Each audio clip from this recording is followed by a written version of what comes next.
Overconfidence is not one of the problems that the Eagles have coming into this game. What they have to do is fulfill the prophecy of those who said that they would be a playoff challenger. And if they go 1-3, that will not bode well for them. Dan Fouts is my partner. And, of course, the one name on everyone's lips, both teams, both coaches, is Randall Cunningham of the Eagles. Well, he's the most exciting young quarterback in the NFL right now. But he told me yesterday he's feeling a little bit old. At 25 years old, he's feeling he's having to shoulder too much of the responsibility. He would like for the chemistry of his offensive football team to get a little bit better, and he would like to see them score when they get the opportunity inside the 30-yard line. As for the Vikings, who knows which team will show up today, but they do have two things going for them. Number one, they are very much familiar with the Eagle style of defense, having played the Bears last week, and they've got these 63,000 loud fans that are going to be backing them all the way. And they're going to be heard in a big way, Dan, as the Vikings will get their hands on the ball first. Dale Dawson, who was just re-signed yesterday, he was injured, then waived and brought back from waivers, will be kicking in deep as Darrell Harris for the Vikings. The Eagles in white, the Vikings in purple, and we're underway at the Metrodome. And it'll be Harris at the 2-yard line.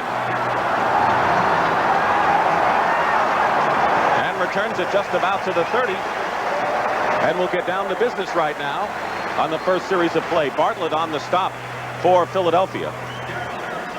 Tommy Kramer, the quarterback for the Minnesota Vikings. This is his third start of the season. Wade Wilson began the opener, a loss to Buffalo.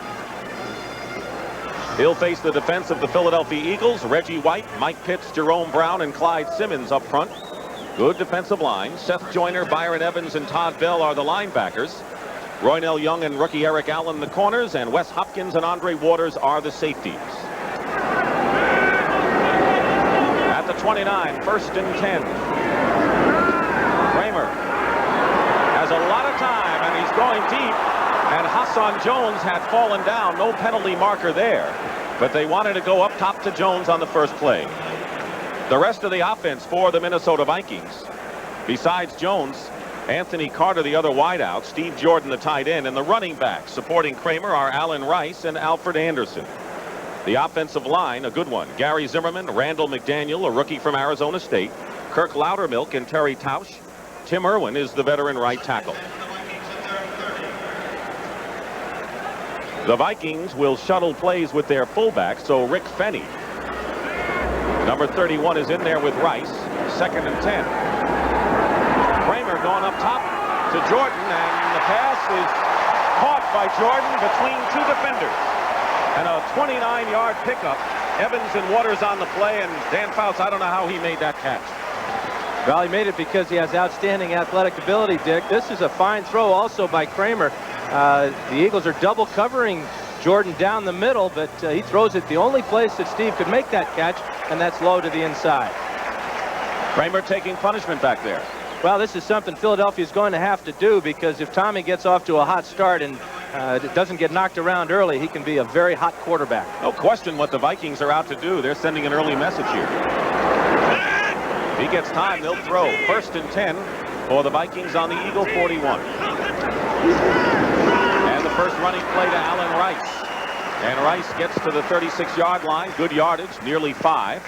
Reggie White on the stop. As you said, Dick, Bob Schnelker told us on Friday at practice that he doesn't mind if he has to throw the ball every down. He's the man calling the plays for the Vikings, and he's well aware that they're going to be, the Eagle front line is very tough to run against, and he's very happy to have to throw it every down. He threw it 2 out of 3 so far. And the Eagles have been porous in the pass defense category, which bothers Buddy Ryan. 2nd down and 6. Vikings on the Eagle 37, first series.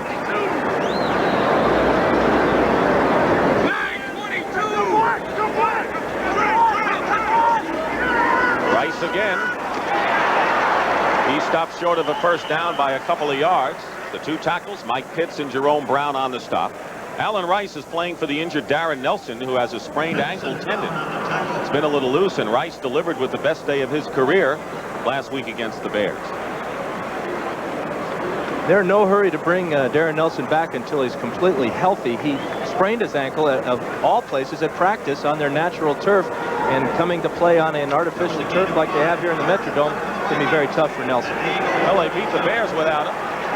That's a bonus. If they can beat the Eagles without him, they really have something. It'll be 3rd and 1, double tight end on the 32-yard line. Penalty marker down. Rice has the first down to the 27-yard line. Andre Waters, the strong safety on the stop, but there's a penalty, and Jim Tunney, our referee, will explain it. And it'll be against the Eagles, so the first down will go. Jim Tunney running things today. You can credit Tommy Kramer with this penalty. Gave the hard count. Offside. Defense number 99 is declined. Result will play as the first down. Jerome Brown. And oftentimes when they do jump off sides, it relaxes the defensive line a little bit. The offensive line's still going hard, and they know they got a free play. Well, the Eagle defense now under the gun. We were talking about how they haven't been successful offensively inside the 30. Now the defense has to stop a surge here. First down on the 27.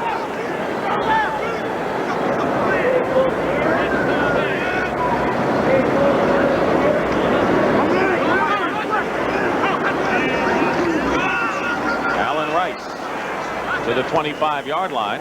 Byron Evans, the middle linebacker, on the tackle. 64 yards on the ground and 75 through the air were Rice's impressive numbers last week. Tommy wants Hassan Jones to come in motion, and Hassan either doesn't hear him or doesn't quite understand the play, but Tommy's going to let him know. Come on down, boy. Took a while to get the play off. Well, and it really threw their rhythm off by having Tommy do that. It changed his snap cadence. Rice has carried the last 4 plays after the opening 2 to start the drive. 2nd and 8 on the 25 of the Eagles. Here's Rice again. And Rice is hit at the 21-yard line. It'll bring up 3rd and about 5. Andre Waters making the stop. So all of a sudden, the Vikings are trying to keep the ball on the ground after that big flurry up top. Doing a good job of keeping it on the ground, too. We came in talking about how difficult it's going to be to run against the Eagle front line, but the Vikings down in this part of the field, they're more concerned with getting those 3 points than going up top. This is an interesting pass run situation now, 3rd and about 3 or 4. 3rd and 4 is the call, and Carter to the left, Jones to the right on the 21. Now they send Fenny in motion. Kramer, and wide open is Rice. First down and inside the 10. Waters again on the tackle. Well-designed play, and Rice wide open and a gain of 12 yards. We'll take a look at this from the end zone. This is a blitz right up the middle by Evans, and Kramer finds the open man, Alan Rice, and it's a first down. And the great thing about that is you've got to punish defenses that come after the quarterback. And the way you do that is you hit the hot receiver. You make them pay every time they come after you. You try to make a big play. 5 minutes have gone by in the first quarter. The Vikings have had the ball all the way. They have a 1st and goal at the 9, threatening to take the first lead of this game. Alfred Anderson with the carry, and Jerome Brown wraps him up in a hurry. The big play was the pass on 2nd down to Steve Jordan, a 29-yard pickup, which put the Vikings in Eagle territory. They pecked away since then, and now are working on 2nd and goal at the 9. Vikings come in with a record of 2-1. They have outscored their opponents by a whopping margin in the last 2 games. They're the 2nd highest scoring team in the league right now. They'll come out with 3 wide receivers, and actually 4. Ball on the 7, 2nd and goal. Alfred Anderson goes up the middle, drives and scores.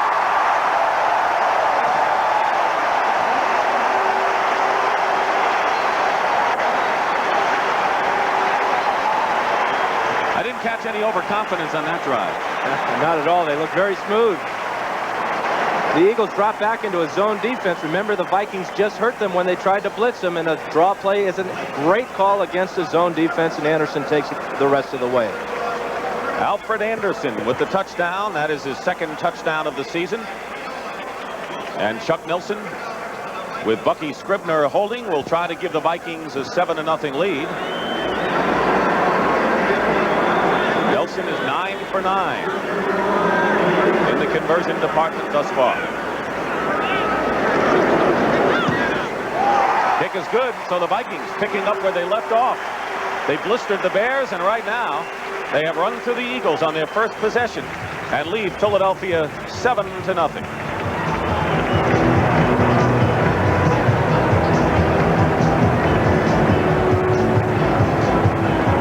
Leading Philadelphia 7-0. They chewed up the first 5:58 of this game. Impressive 10-play, 70-yard drive, capped by the 7-yard run by Alfred Anderson. Now Chuck Nelson will be kicking off for the Vikings. Back deep for the Eagles, Sean Beals and Mark Konechny. Going over toward Beals' side, and it will go out of bounds. So the Eagles will pick it up on the 35. This was a touchdown run by Anderson. Notice two things here on the touchdown run. Number 92, Reggie White, is the left end here. They don't even block him. And then number 2 you want to watch for is watch how Alfred Anderson covers up that ball. Gets a good block by Zimmerman, and then his power and strength will carry Terry Hogan to the end zone. The man who's running the offense, Bob Schnelker. Worked with Bob in San Diego about 15, 16 years ago. He's an outstanding offensive coach. He got 35 on the board, or 31 last week against the Bears for his club. He's up 7-0. Now let's see what the Eagles do on their 35. First down. Keith Byers will lose yardage. Keith Millard and Chris Dolman both stormed in. You can always expect a big effort from that man. Millard is probably obviously one of the better defensive tackles in the game, but he plays with a lot of emotion, and when you start off the game making a nice tackle for no gain or a 1-yard loss, this is a wonderful way for him to start the game. He'll move from right tackle to left tackle depending on his wishes and what he thinks the Eagles might do. 2nd and 11, loss of a yard. Randall Cunningham with a threat to run finds Byers, and Byers to the 39-yard line, short of about 6 yards. Carl Lee on the tackle. We'll bring you up to date on the defensive and offensive people. First this. Millard gets off Tamburello right now, and he's right in Cunningham's face, but there's that athletic ability, a little spin move, and out to Byers. They have got to contain Cunningham in the pocket today. They do not want him to get outside, use that type of running ability like that, because that is where he is most dangerous. And where the Eagles are not dangerous is in the running game. They haven't had much of it other than Cunningham, who leads the club in that department. 3rd down and 5. Eagles on their own 40.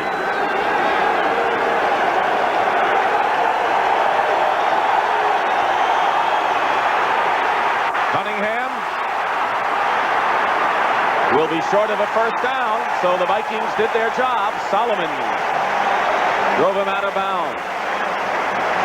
And the Eagles will have to kick. Good pressure by Dolman on the earlier play with Millard, and then Solomon stopped Cunningham, and so on 4th down, John Telchik, Buddy Ryan told us last night, is the best athlete on this team, pure and simple. Going back is Leo Lewis for the Vikings. And the Vikings block the kick. The kick is blocked, and the Vikings are sitting pretty. Isaac Holt. Darth Vader. This was no contest. Holt is in right now on Telchik, and I don't care if you're the best athlete or not. If you're not getting the blocking, you can't get that kickoff. Something the Vikings have always been able to do is block kicks. A breakdown somewhere. This is a bit of a high snap, but I don't think it matters. I think Isaac Holt would have blocked this one anyway. Fortunate for the Eagles that this ball didn't bounce to one of the linebackers there, that they could have picked it up and taken it on in. It's a rare when you see a blocked punt that doesn't go squibbing or flying off somewhere. That was just buried right at the point where he kicked it. You could say he got all of it. We have a stoppage of play right now, and the official coming over toward the sideline. We have 7 minutes and 23 seconds remaining in the first quarter. Eagles and Vikings coming in this game are so similar. Look at sacks, intercepted, points scored, virtually the same, passing and rushing. But when it came to average yards allowed in the passing department and points allowed, there's a big difference. And the big difference is they're not getting the pressure on the quarterback, putting too much pressure on their secondary. So the Vikings in Eagle territory at the 29. 1st and 10, leading 7-0. Kramer up the middle, and a great catch and a hard hit by Anthony Carter. Terry Hogue made a tremendous hit on Carter, who amazingly held on in a 17-yard gain, and they're threatening big again. This ball's thrown late. He pumps once and throws it a little bit late, but Terry Hogue should have made a play on the ball and not on the receiver here. He's in plenty of good enough position there to make the play for the interception, perhaps. But I know one thing. He delivered quite a blow to Anthony Carter. Anthony Carter wants the ball more, he always talks about. I don't know if he wants it in that spot all the time. I don't think he wants it that late. 1st and 10 on the 12 for the Vikings. Leo Lewis in at wide receiver. And Allen Rice is stopped by Jerome Brown. So the Eagles forced again to snuff out the Vikings, who have a lead and are threatening to advance their margin. It would seem that the Vikings play calling is, let's run it a couple of times on 1st and 2nd down, and then let's take a shot at them on 3rd down.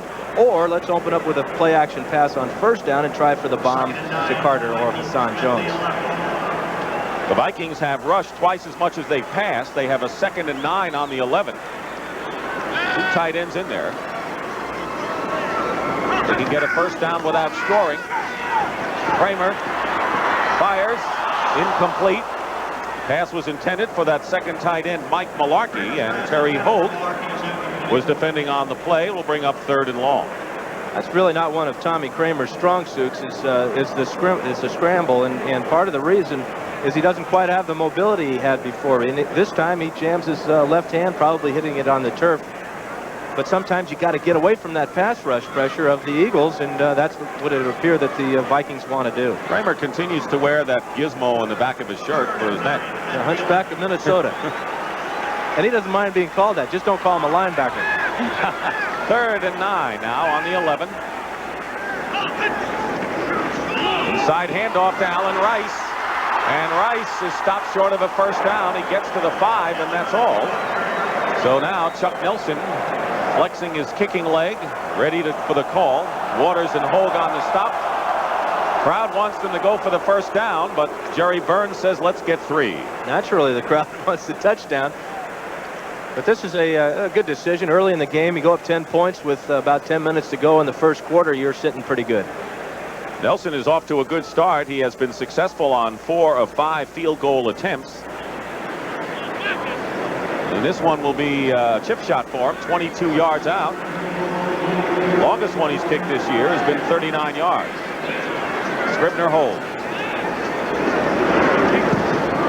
And the kick is perfect. So the block punt allows the Vikings to come back with 3 more points. And a 22-yard field goal gives Minnesota a 10-0 lead. Jumped on the Eagles to the tune of 10-0. Chuck Nelson, who just kicked a 22-yard field goal, will be booting it for the Vikings. And Sean Beals and Mark Konechny, that's Beals back there for the Eagles.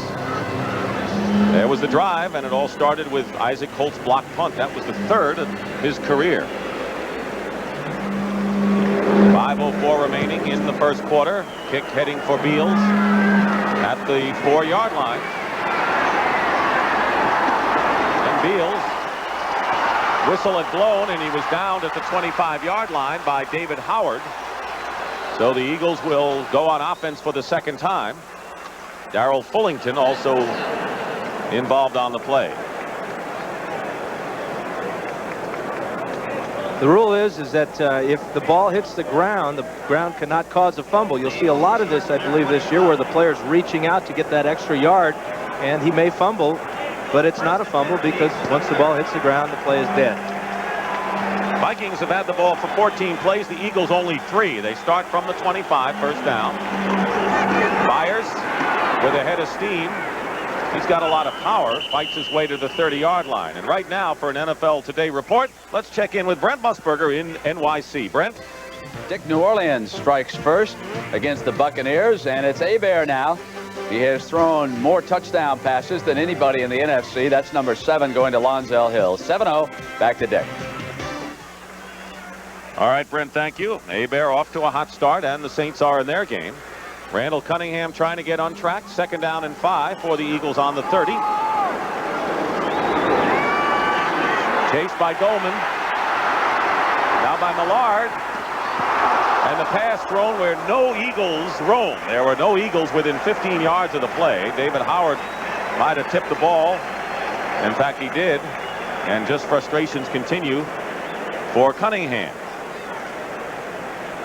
Scores coming in on the CBS Sports Wire here.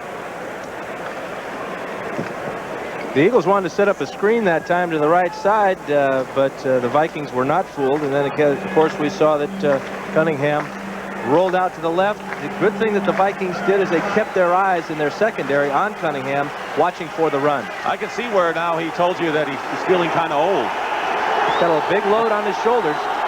3rd and 5 at the 30. And a mix-up at the line.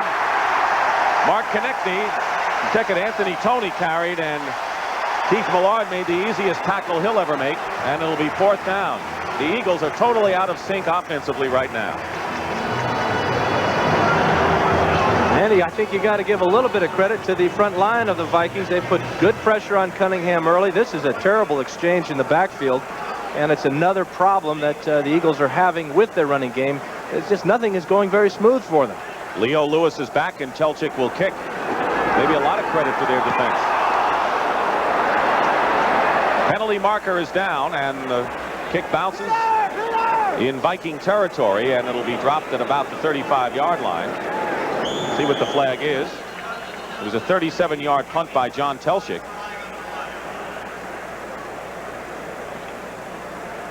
.322 remaining in the first quarter. Already 10-0 Minnesota. Anderson with a touchdown run. Nelson with a field goal. Illegal block. The other way. Normally it's against the receiving team, Dan. Illegal use of the hands, and this brings up an interesting decision for the Vikings. They have decent field position right now at the 35-yard line, but they just blocked one Philadelphia punt. They might want to go after him again. Jerry Burns, who puts a lot of responsibility on the shoulders of Bob Schnelker, who we saw on offense, and Floyd Peters, his defensive guru. Jim Tunney. Early use of the hands, number 35 on the kicking team, is 10 yards and it's still 4th down. Mark Konechny, number 35. I believe this is a good decision by the Vikings because now Telchik is almost backed up to his goal line. A lot of pressure on him. You get your first kick blocked. Your second kick only goes 20 or 30 yards. Let's see what happens here. Inside the 5. Telchik gets off a decent kick, and a fair catch called for by Leo Lewis, and it takes a big Philadelphia roll and goes out of bounds at the 29-yard line. So some decisions work, some don't, and that didn't for Minnesota. If Lewis catches this ball with the fair catch, he'd catch it at about the 45-yard line. He lets it roll. It goes 15 yards more. If they decline the penalty, they would have got the ball on the 35-yard line, so Lewis really gets the booby prize out of that one. And the Vikings with the ball again. They've had it every time you look up. 3:13 to go in the first quarter. 1st and 10 on the 30.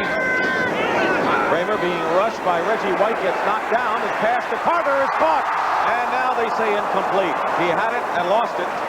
And Eric Allen, the rookie out of Arizona State, was with him step for step. And Reggie White put a hit on Mr. Kramer.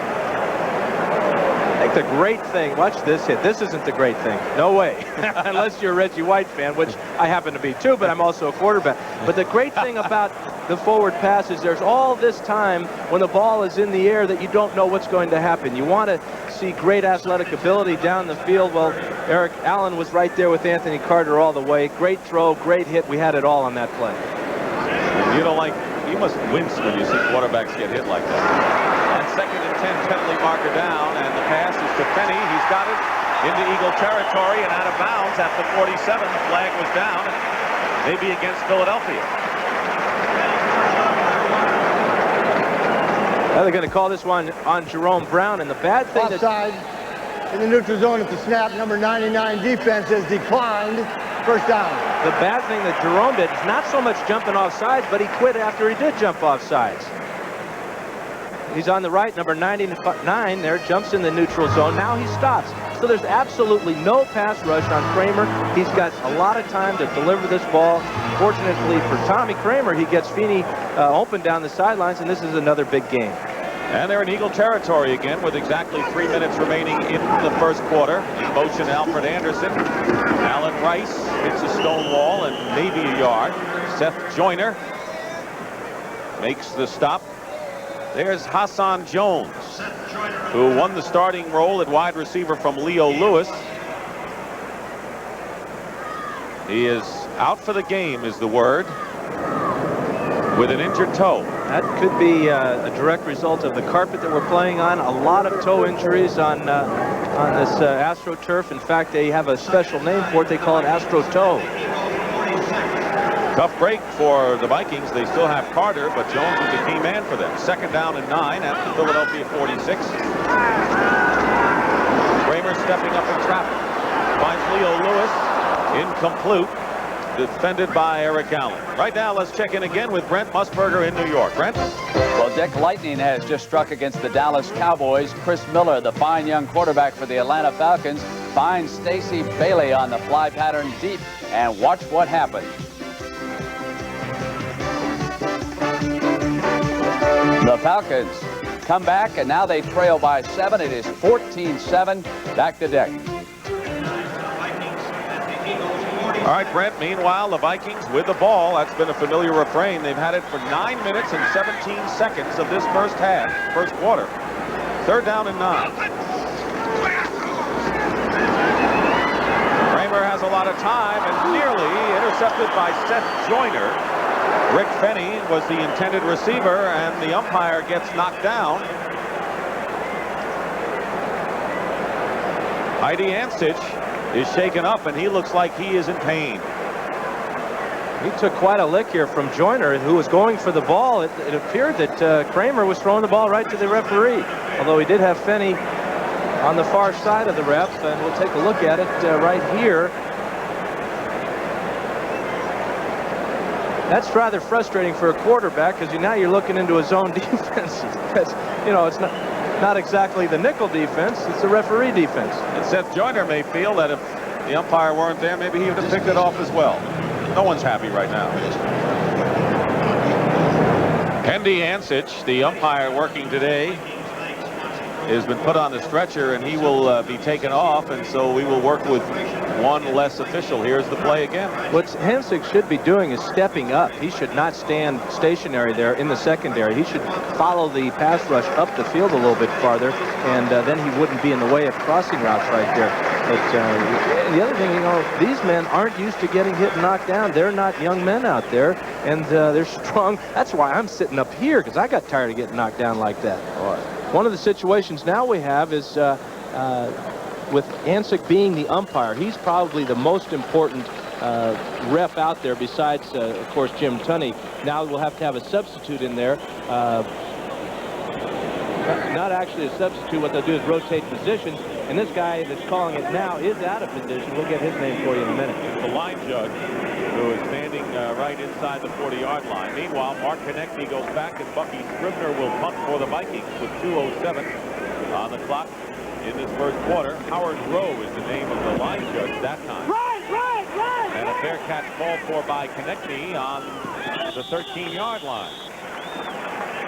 33-yard kick, but the Eagles hemmed it in their own area. Right now, let's tell you what kind of defense Minnesota has. It's impressive. Al Baker and Chris Dolman are the ends. Henry Thomas and Keith Millard the tackles. The linebackers are David Howard, Scott Studwell, and Jesse Solomon. In the secondary, Isaac Holt, who has blocked a punt already. Carl Lee, the other cornerback. John Harris, and an outstanding strong safety Joey Browner make up the Minnesota defense, which has only yielded 6 points after the first quarter this season. 1st and 10 on the 13, Philadelphia. Cunningham, short drop, hits Chris Carter. Ridden out of bounds at the 16 by Carl Lee. Rest of the offense for the Philadelphia Eagles, Keith Byers and Anthony Toney in the running back spots. Mike Quick, who they haven't gone to yet, and Carter, the wide receiver. Rookie Keith Jackson, who's gotten off to an impressive start, the tight end. Up front, Matt Darwin, Ben Tamburello, Dave Remington, and Reggie Singletary. Ron Heller is the right tackle. 2nd and 7 for Philadelphia on their own 16, trailing 10-0. This time it's Anthony Toney. Slices off tackle and doesn't get much. Scott Studwell, the veteran middle linebacker, was right there. One of the problems the Eagles have had all year is getting this running game established. They just don't have the coordination that they would like to have between the running backs and the offensive line. The offensive line, they've probably only had about 20 practices together as a unit so far this year, and 3 new starters. And last week they were clearly outmanned by Washington, and right now they're being outmanned by the Vikings. 3rd down and 5. Cunningham eluding Millard, and getting knocked down, no flag, was Carter as Isaac Holt defending on the play. So the Eagles will have to kick again, and right now they can't get anything going offensively, and the Vikings are keeping them hemmed in. They want to get Cunningham out on the run, but sometimes that really exposes the quarterback to a lot of violence. Jesse Solomon there really laid it to him that time. So John Telchik will punt again. Went 52 yards. His first one was actually blocked. There's Leo Lewis. Vikings looking for good field position. Telchik will run. A penalty marker down, and Telchik will have enough for the first down if the flag is against Minnesota. And Holt seems to be shaken up for the Vikings as he is downed on the 10-yard line. Holt had a real chance to block number 2 on the day, but he was taken down by the personal protector for the punter, and that's what the penalty will be. Telchik, I understand, also is shaken up. He's holding his wrist. And we're going to see Randall Cunningham come in and punt this ball away for the Eagles. Cunningham's not a bad punter either. We've already lost our umpire in the game, Hendy Ansich, who's having his left knee x-rayed. Goal line. It is 4th down. Dwayne Giles was a guilty party, Dick. He had no other recourse, though, than to pull Holt down, because if he didn't, Holt would have been right in there to block another one. Ironically, last week, the Eagles were the team that tried a lot of fancy stuff with fake punts. And that wasn't a fake that time. I think that Telchik just saw that he had no chance of getting the one off and wanted to use his ability to see if he could get the first down on the run. So Cunningham is deep into his end zone as he will punt there, and Leo Lewis is standing virtually at midfield for the Vikings. And you see him trying to get loose, too. You know, he's coming off the bench cold. He's been out there playing quarterback, but he hasn't stretched that right leg yet.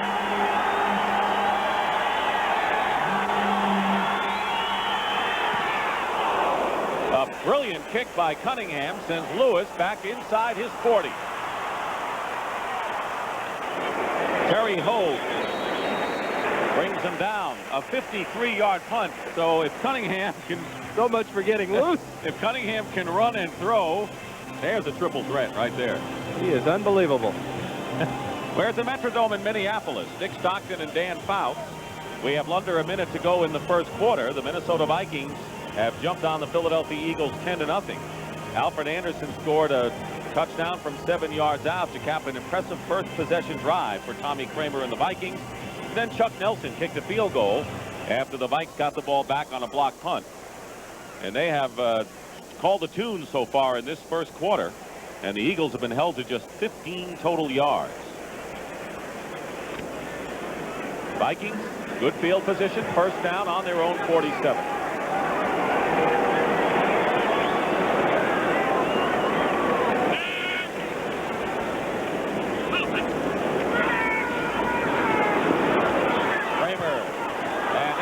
Off by Joyner. Joyner gets to midfield.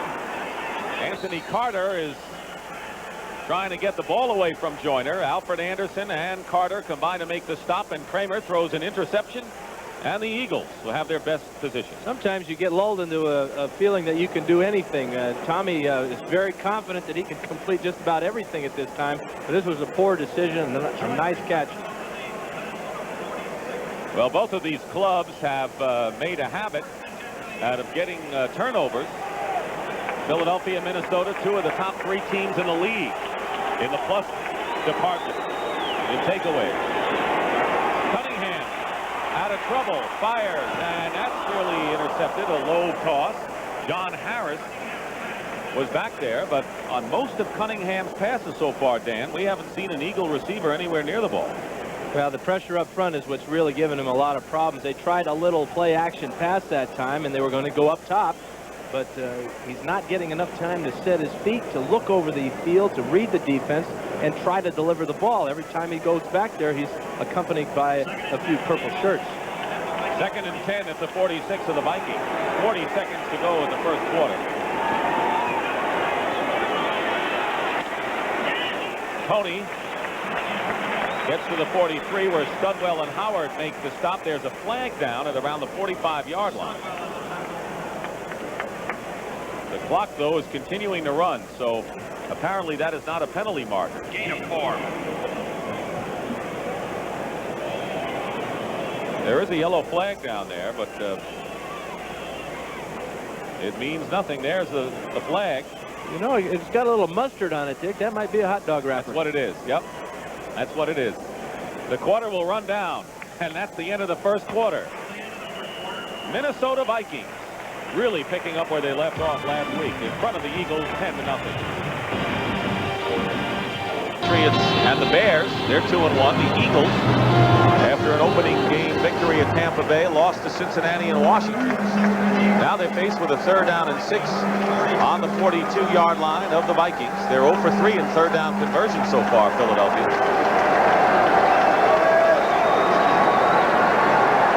Cunningham goes down. Jesse Solomon with help from Keith Millard. And right now it's been a piece of cake for the Minnesota Vikings defense. And an injured player on the field is Ron Heller, the right tackle for the Eagles.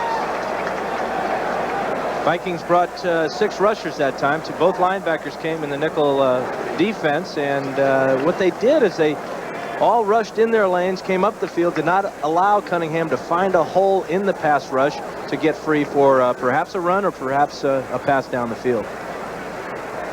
It's been a revamped offensive line for the Eagles. They're just solidifying that area. Dave Remington came over from Cincinnati. Heller, former Seattle Seahawk, and Singletary and Tamburello practically rookies. Matt Darwin is the only veteran back there. It's something in the eye. Watch Al Baker's right hand poke Heller right between the face mask and right in the eye. I'm not sure that's why he's hurt, but they appear to be looking at his eyes. Yeah, that's why he's hurt, yeah. Al Baker. Watch Al Baker, number 77, his right hand. This is like the Three Stooges right here. Point. And that hurts. That's unusual. I've never seen anything as open as that. You won't see any plays like that as open or as flagrant. I'm not sure that Baker meant to hurt him. Maybe he's trying to make a point by pointing at him, but he got him. I would expect to see Heller back, though. Maybe he'll wear one of those Darth Vader shields now. Scores from around the league as they come in. John Telchik, who had a bruised left elbow, is back and will kick. And Leo Lewis is back for the Vikings at the 10-yard line. Every time you turn around, the Minnesota Vikings have the ball in their possession. We're 5 seconds into the second quarter here in Minnesota. This is like the old dance song, 1, 2, 3, kick, right? And they've had 1, 2, 3 and punt almost every possession so far. And they're spending extra time, I'm sure, in blocking for Telchik. Fair catch called for by Lewis. It bounces at the 21. And the Eagles will down it right about the 13-yard line. Scott Curtis. Next Saturday on CBS Sports, it'll be LSU against Florida. Florida off to an impressive start. 4-0, and yesterday they shut out Mississippi State 17-0. LSU lost to Ohio State in the last minute, 36-33. But they've got Tom Hodson, a Heisman hopeful, and so it'll be the Florida Gators and the LSU Tigers, 2:30 Eastern Time, next Saturday on CBS Sports. Minnesota ball. They have the first down on the 13-yard line, leading 10-0. That's Tommy Kramer's number so far.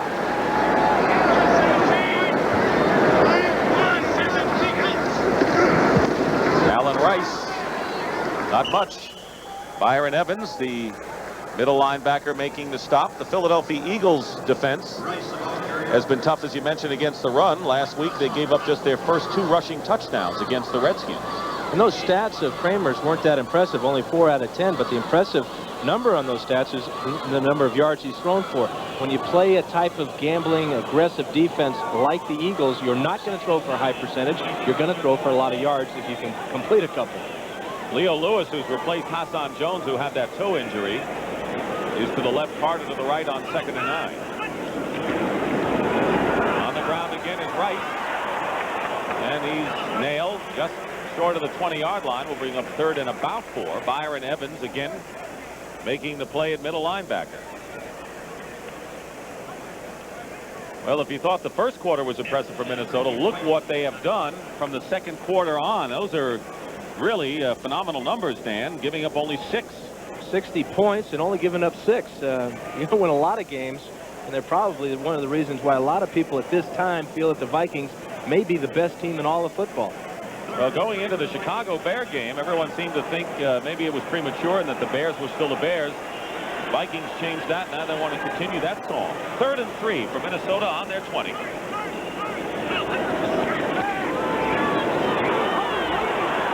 Kramer's pass intended for Carter is incomplete. Evans, the middle linebacker, defending on the play. And as you pointed out, he had averaged 20 yards per completion, so he had gone for the big play. Here's Heller, and they say Ron will be back at right tackle. He was poked in the eye by Bubba Baker, sent him to the sidelines, and now Bucky Scribner will punt for the 2nd time inside his 5. Mark Konechny deep for the Eagles. 10-0 Minnesota early here in the 2nd quarter. Scribner nearly got that kick blocked by Waters, picked up by Konechny, and he is hit at the 45 of Minnesota. Making the play was Sam Hanno. And so the Philadelphia Eagles, following that 27-yard kick by Scribner, will start out in Minnesota territory. Scribner will catch this snap from center and then kind of drift off to his left into the path of Andre Waters, who just barely gets a hand on the ball. But if Scribner steps straight up the field to kick it, Waters doesn't have a chance. The Eagles offense hasn't had a chance thus far. They have a first down on the Minnesota 44. Anthony Toney going wide. Toney knocked out of bounds at the 41-yard line by Jesse Solomon. Dan, what does an offense have to do that has been so erratic? 4 possessions so far, 1, 2, 3 punt. Like you say, it's been like a dance step. And what, as a quarterback, what can an offense do to get in sync again? I think what Randall has to tell his guys is, hey, listen, there's a lot of time left in this game. We're only down 10-0. We've got good field position. Let's not worry about what has happened. Let's just concentrate a little bit more and execute. 2nd down and 6 for the Eagles on the Viking 41. This time Toney with Byers blocking, and Dolman will bring him down. A loss on the play of a yard. Chris Dolman, and began as a linebacker, now as an outstanding defensive end. Toney gets the pitch from Cunningham, and nobody blocks Chris Dolman. And when you're the best player on the defensive line, it's nice when nobody blocks you. It makes the play easy for you. Story of the game so far, 10-0 in favor of the Minnesota Vikings. They have dominated the time of possession and the offense and the defense, you name it. The scoreboard? 3rd down 7 for the Eagles.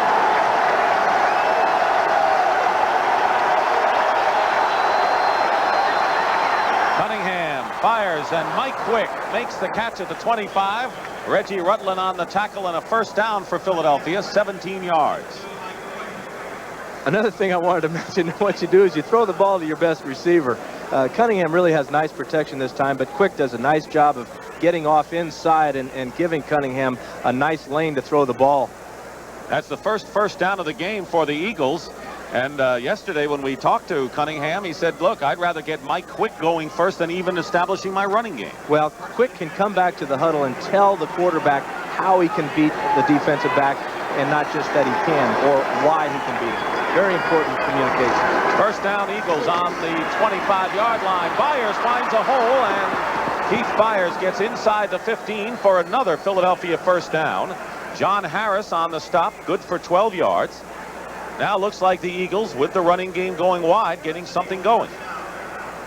This is a great block on Chris Martin out here by Anthony Toney, and Byers, this is where he's most effective. Outside, he's got great speed, and a nice tackle by John Harris, but Byers has got to get involved in the offense as well. Martin has replaced David Howard at left outside backer. Walker Lee Ashley for Studwell in the middle. 1st and 10 for the Eagles on the Minnesota 12. Keith Jackson went in motion, illegal procedure, and Byers is stuck for a loss. Back to the 20-yard line of 8 yards. Joey Browner and Chris Martin again. Looks like Keith Jackson got a bit confused on the line. He was definitely in motion going forward when the ball was snapped, and this is going to make Buddy awfully mad. Illegal motion, number 88. Offense has declined. 2nd down. He'll take the 7-yard loss. There's Buddy Ryan with Matt Cavanaugh, the backup quarterback. This has been the problem with the Eagles all year, the not being able to score when they get down in this plus 20-yard line. It really plagued them against the Redskins last week. 2nd down and 17. Byers is stretched wide to the right. Cunningham. And the Vikings are playing, obviously, for Cunningham's ability to run. They are looking at him and watching him, and he gets just a couple, and it was Solomon and Dolman on the play that time. Cunningham wants to go to Keith Jackson here. He's on a corner route. Here you can see him eyeballing him, but sometimes when you have more confidence in your running ability, as Randall Cunningham obviously has, so you see that big hole open up, you think you're going to get the yardage, but the Vikings are not dropping that deep in their coverage on zone coverages. The linebackers are getting about 5 to 6 yards, then they're turning around and finding out where is Cunningham. They have 4 wide receivers, 3rd and 15 for the Eagles on the 17 of the Vikings. Cunningham drills it in the crowd, and a penalty marker down. Carter, the intended receiver, was hit hard by 2 of the Vikings. Isaac Holt.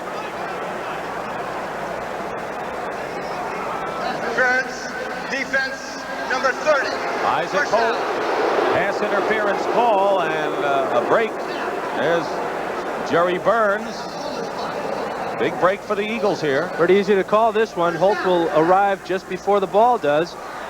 Sticks his hand in there nicely, but he got him with the shoulder. No chance at all for Carter. Carter on a hook pattern there. Holt's trying as hard as he can, but just got there a little bit too soon. First Viking penalty of the game, and that'll be 1st and goal on the 7. That was a costly one. It was 3rd and long on that play. 10-0 Minnesota. Byers up the middle. Maybe a yard, that's all. 9:25 remaining in the first half. Vikings lead 10-0. It'll be 2nd down and goal. They're going to have trouble running the ball in from about the 6-yard line. They're going to have to open it up a little bit. The Viking defensive front is very tough, and traditionally they've had a great goal line defense.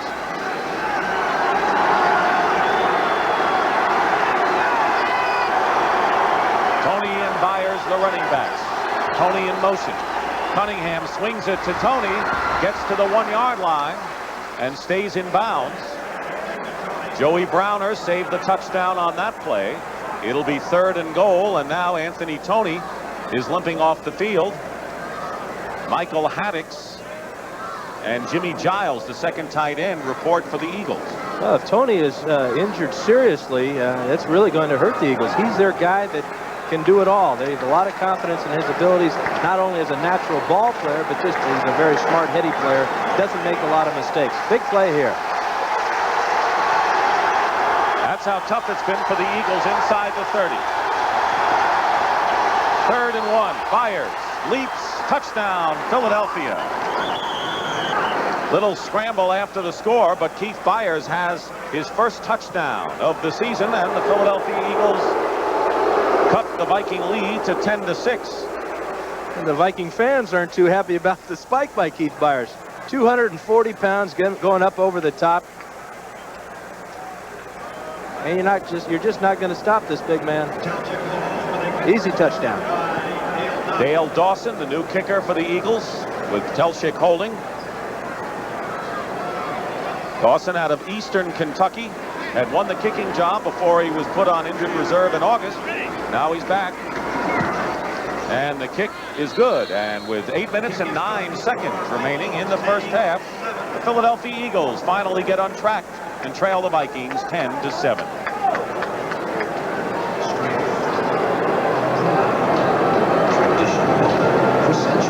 Minnesota, very short kick, and Harris on the run at the 20-yard line. And it's the kicker, Dawson, with help from William Frizzell, who rides him out of bounds. A woefully short kick that time by Dawson. He got all of the kicking tee, though. It went 35 yards. Well, coming up next on CBS, the second half of our NFL doubleheader. The LA Rams against the New York Giants at Giants Stadium. That'll be a good one, as will San Francisco and Seattle. And some of you will see the Redskins with Mark Rippon at quarterback against Phoenix. But, Dan, let's talk about the Rams-Giants battle. The Rams are undefeated. One of the real surprise teams in the NFL, and it'll be interesting to see if Greg Bell can get 100 yards against that tough Giant defense. Should be a low-scoring game. First and 10, Vikings on their own 37. 8 minutes exactly remaining in the half. Kramer gets hit. He was going for Anderson, and covering was Joyner on the play. Right now, time for an NFL Today report. Here's Brent Musburger. Brent? Well, Dick, the Chicago Bears have just put a little pressure on the Minnesota Vikings. Watch the lead blocked by Van Horn. He crushes the Packer. Neil Anderson does the rest. 45 yards for the touchdown. They make their extra point. They're up 7-6. Let's go back to Dick. Always a tough rivalry. There's Floyd Peters. Floyd's one of the old line football coaches. He had a great career as a ball player and is an outstanding technician. Players love to play for him. Played with the Eagles for many years. Second and 10. Kramer passes high off the hands of Allen Rice.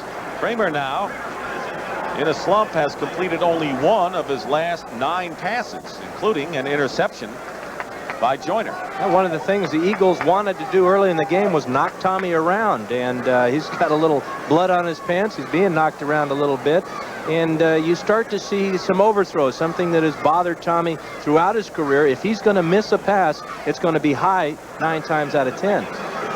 He was the top-rated passer in the league just 2 years ago. 3 wide receivers for Minnesota on 3rd and 10 on their own 37. Penalty marker down. I think the Eagles that time. Free play. Reggie White might have jumped off sides. And if that's the case, the Vikings will have a 3rd and 5. That's really inexcusable, Dick, especially in the shotgun formation. The quarterback's not giving a hard count from 5 yards deep in the backfield. Just a little lack of concentration here. Number 92, Reggie White, into the old demilitarized zone. And then he quits on the play, gives the Vikings another free play. You know, maybe he's frustrated more than he will admit at the fact that he only has 1 quarterback sack this year. You know, he is frustrated, but he would like to have all those big sacks. He's done a good job putting pressure on the quarterback, but he's got to quit making mistakes like that. Got a lot of hurries, though, but only 1 sack, 21 last year. 3rd and 5 following the penalty.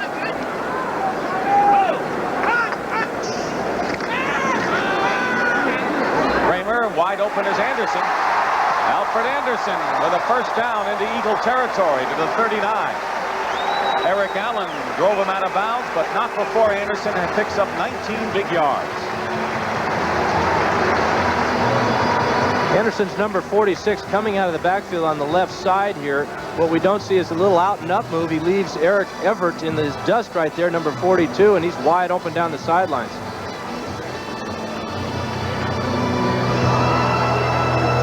And Tommy's on the mark, and nothing like a completion to get you feeling good about yourself again. First catch of the game by Anderson, and a first down for Minnesota on the Eagle 39.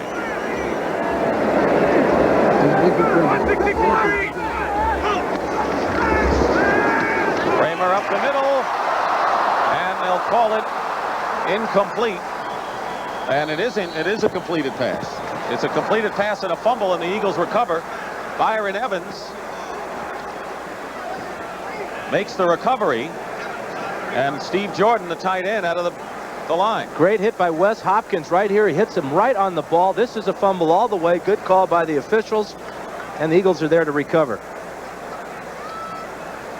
He had the right play, and he fumbled in Wes Hopkins with a big recovery. Very few safeties will hit you as hard as Wes Hopkins. Good to see that he's come all the way back from that terrible knee injury he had.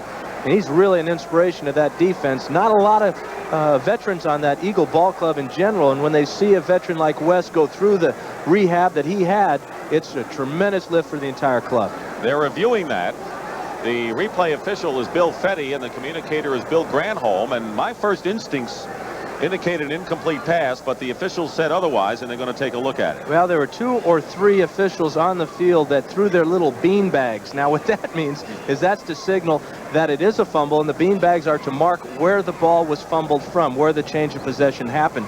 And I saw 2 or 3 of them come out, so it's going to be very difficult for them to reverse this decision. Yeah, and on the replay, it looked as if he had made a couple of steps before he lost the ball, and the question is, did he have possession? And then you see the reaction of the tight end of Jordan after he dropped the ball. He got up immediately and went running for the loose ball, trying to recover it himself. This is what the view they're probably really studying right now. Jordan is wide open, but then Hopkins comes right in. He did have possession. He did take a couple of steps, and he did fumble.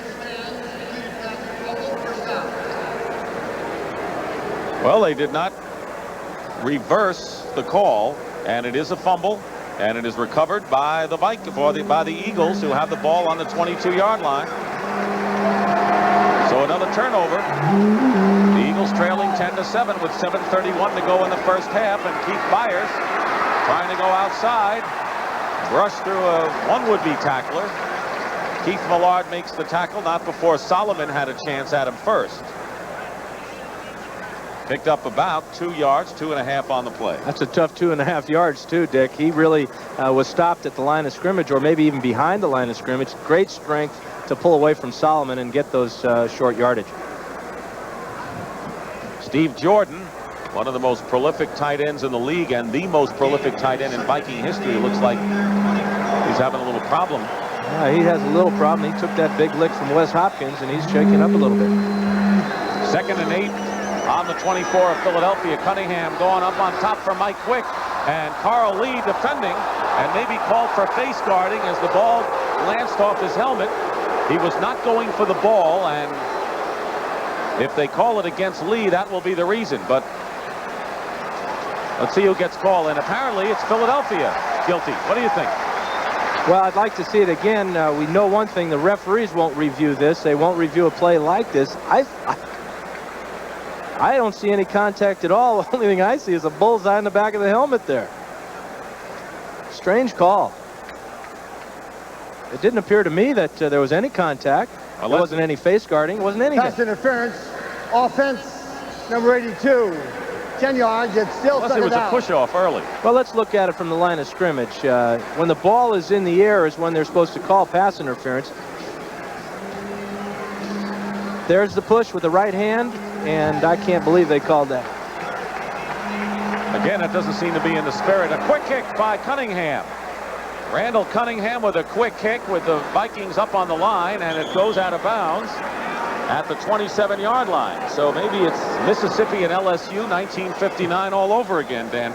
Well, it's a game of field position too, Dick, and that's a 58-yarder. He's going to make the Pro Bowl as a punter. A 58-yard kick, and that's not the first time Cunningham has done it against the Redskins. 2 years ago, he also quick kicked. He's in the shotgun formation, and what he can't do is step forward. He steps one back and then comes forward and really unloads. Well, that's his second kick of 50 yards plus today. The other thing, there's no safety back there, so you don't have to kick a high punt. You can kick a line drive and hope for the roll, and on the carpet like this, you're going to get that roll. Vikings with the ball on their 28-yard line. 2 tight ends for Minnesota. 2 tight ends, and Allen Rice the one setback. Now they bring Malarkey out wide left. Rice. And the Eagles stuff that running play. Mike Pitts and Jerome Brown. There's that Darth Vader helmet that many of the Vikings have worn. That's Isaac Holtz. One of the reasons that the Vikings are actually the first team to use that shield, they used to use during the baseball season here, instead of paint on the lines, they had actually chalk on the lines, and the players were complaining of getting the chalk in their eyes and it burning their eyes. So it's also very fashionable. You see a lot of players around the league using it now. There's Randall McDaniel, who's moved into a starting spot, the rookie top pick from Arizona State, left guard. He's got one. 2nd and 9, Minnesota. Kramer will take the sack. Back at the 20, Reggie White nails him. And that's the 2nd sack of the year for White, and it's good for a 9-yard loss.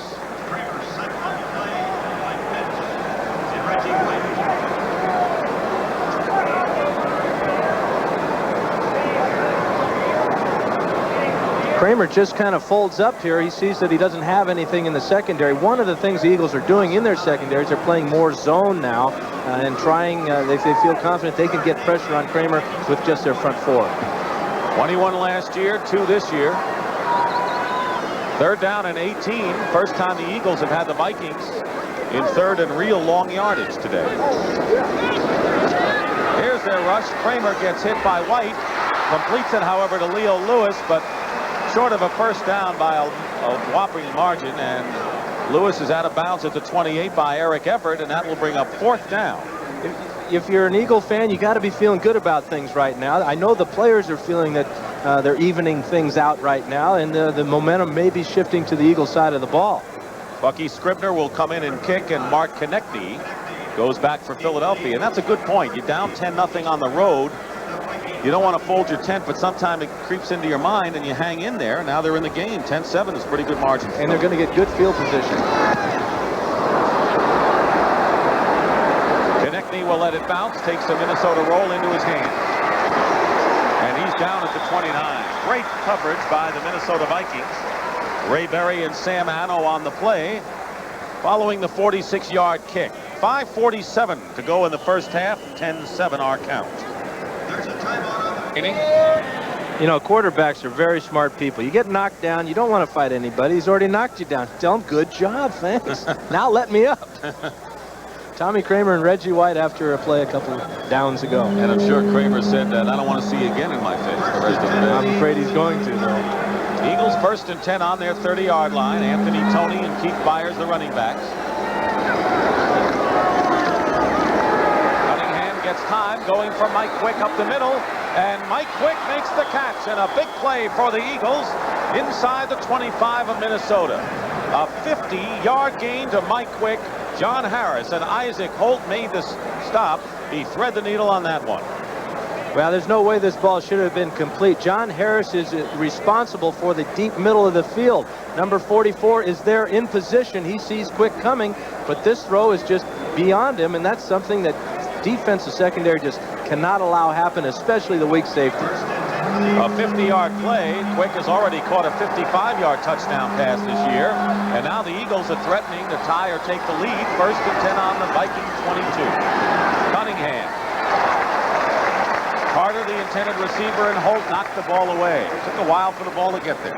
One of the things on the previous play, Harris may have underestimated the strength of Cunningham's arm. That ball went in the air about 60 yards.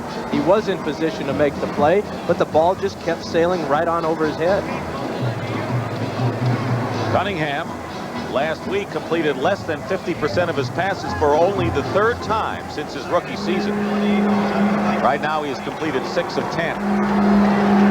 2nd and 10 at the 22, double tight ends for the Eagles. Cunningham going up top to Quick again. He's got it for the touchdown.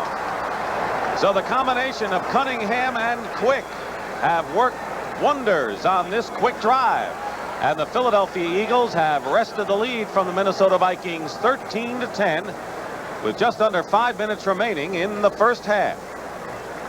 And that has silenced the crowd. One thing you want to do to silence 63,000 fans, make plays like that. And especially in a dome. Quick is the guy that Ted Plum says it's hard to find anyone that's better than Mike Quick in the National Football League, including Anthony Carter and Jerry Rice.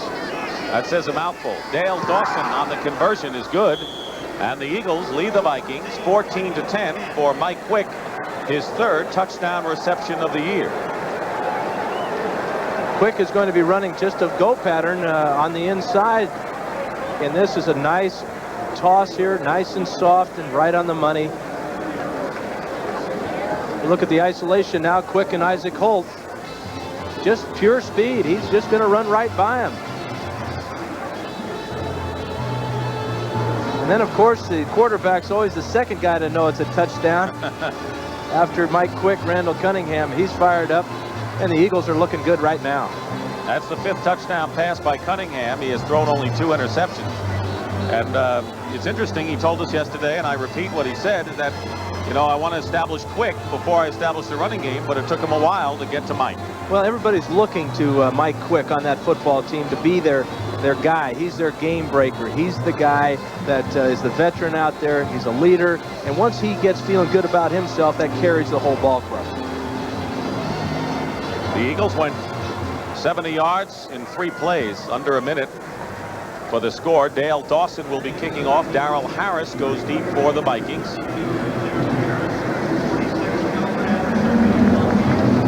4 minutes and 54 seconds to go in the first half. The Vikings led 10-0 after 1 quarter. Looked like they were going to drive the Eagles off the field. That's 1 quarter was all Vikings, 2nd quarter all Eagles.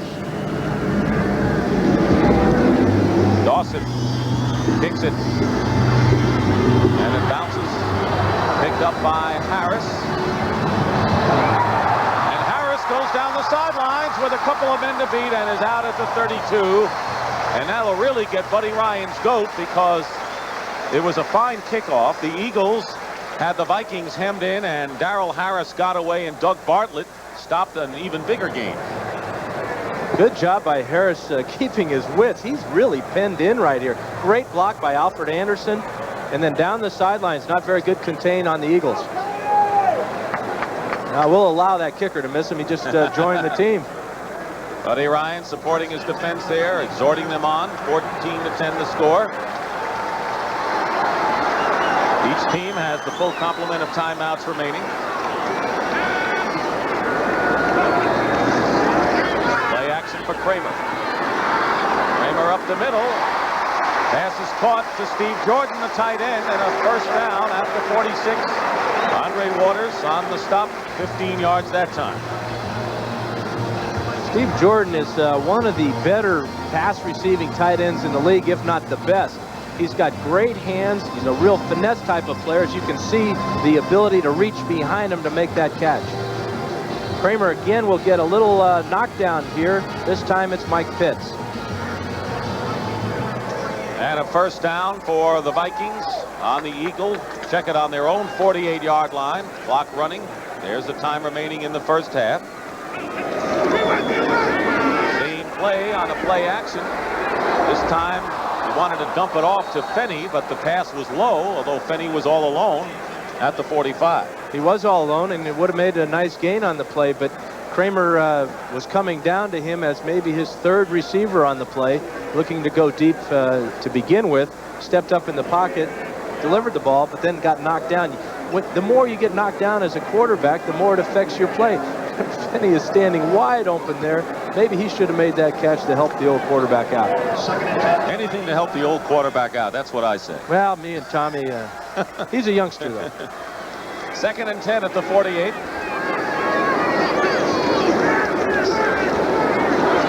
Kramer, and he threw a little bit behind Anderson and low. It was deflected, I believe, at the line. I think Jerome Brown might have got a hand on this one, and again, the Eagle defense seems to be rising to the occasion here. Look at Anthony Carter here on Roynell Young now. He's going to give every move he's got to try to get open on this play. And, of course, he'd like to see that ball almost every down. And with got a player like him, I got to believe I'd throw the ball to him as often as possible. Well, the Eagles woke up, and they got the ball to Mike Quick. And he delivered. 3rd and 10 Vikings on the 48. Kramer leads Rice a little too much, and Seth Joyner was defending on the play. It'll be 4th down. And Kramer really has been way off the mark on his last 3 passing attempts. This one really hurts because this is going to be a big gain down the middle. Anderson is on a just a little crossing route here. Alan Rice, that is. And he's wide open, but Tommy missed the mark. As you know, the Vikings have the musical chairs quarterback story with Tommy Kramer and Wade Wilson. Wilson started the opening game. Kramer says that last year you didn't know what to expect. This year you do. You don't deliver, the other guy will get in. Scribner will punt, and back is Konechny for Philadelphia. Good high kick and a fair catch called by Konechny on the 10-yard line. So Scribner does his job in brilliant fashion, a 42-yard kick. Well, coming up at halftime, Brent Erb and Dick Butkus will have all the scores and highlights. And remember the great Ram teams of the past? Well, they were built around defense, the fearsome foursome. But now the offensive line is the talk of L.A., and Dick Butkus will take a look at these new stars, the fearsome fivesome. Oh, tempers flaring on and off here with these two clubs, and both teams have experienced a bit of frustration here today. Things have gone well to begin with. Here we'll see a little shoving and pushing. A little headbutt there. Hello, how are you? Reggie Brown. He likes to get fired up out there. David Howard and Joan Brown and the Eagles will start from their own 10-yard line. Their worst starting position of the game, but Byers helps out the attack with a burst-off tackle to the 14. Tim Newton makes the stop for the Vikings. Newton on the tackle. The important thing that Cunningham and the rest of the Eagles have got to concentrate on now is not to turn the ball over. Don't leave it on the ground. That play on first down picked up about 4 yards. They're in good position now to continue to run the ball. Coming down to the end of the first half, it's important to, if they're not going to score, the Eagles that is, make sure the Vikings don't score. 2nd down and 6, Philadelphia on their 14, make it 2nd and 5. Penalty markers fly. Jerry Burns has to be feeling low after that impressive first quarter. Well, he talked about he wasn't sure how his team was going to play today, if they were going to, there was going to be that letdown or not. And it appeared when they started the game, no letdown, but this second quarter, they've been very, very flat. Millard here on, there it is. 2nd down and 5, Keith Millard, who has become a mainstay up front. Doug Martin, who ended a 54-day holdout and signed and activated, replaces Al Baker on the defensive line. Cunningham is tackled from behind by Keith Millard. 2.5 minutes remaining in the first half.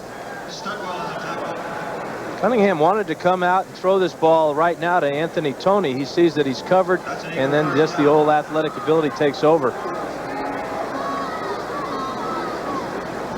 Well, as we mentioned at the outset, both coaches just talked about Randall Cunningham, how to give him time for Philadelphia, for Minnesota, how to get him, and here's why. Look what he's done with that offense. Well, how do you defense a guy that makes 7 yards every time he rushes with the ball and 7 yards every time he tries a pass? Vikings calling timeout here, though. 2 minutes to go, 2:10 before the end of the half. And interesting call that they would call timeout here right now. That's their first timeout. They have 2 left. And apparently, and it's with 1st and 10, so you know, you don't know that you're going to get the ball back, and so if anything, you're giving a break to the Eagles here, it would appear. The important thing, as I said earlier, though, for the Eagles, and Cunningham demonstrated his maturity on that last play, not forcing the ball. Only needed 1 yard for the first down. Saw that his man wasn't as clear as he would like him to be, so he didn't take the chance. He may get a reprieve here, though. With the Vikings calling timeout, the Eagles offensive coaches there, Ted Plum, may be talking to him about throwing the ball down the field. You know, Mike Quick is an amazing receiver in the fact that he can come back to the quarterback, and a lot of receivers, hey, I'm open, I'm open.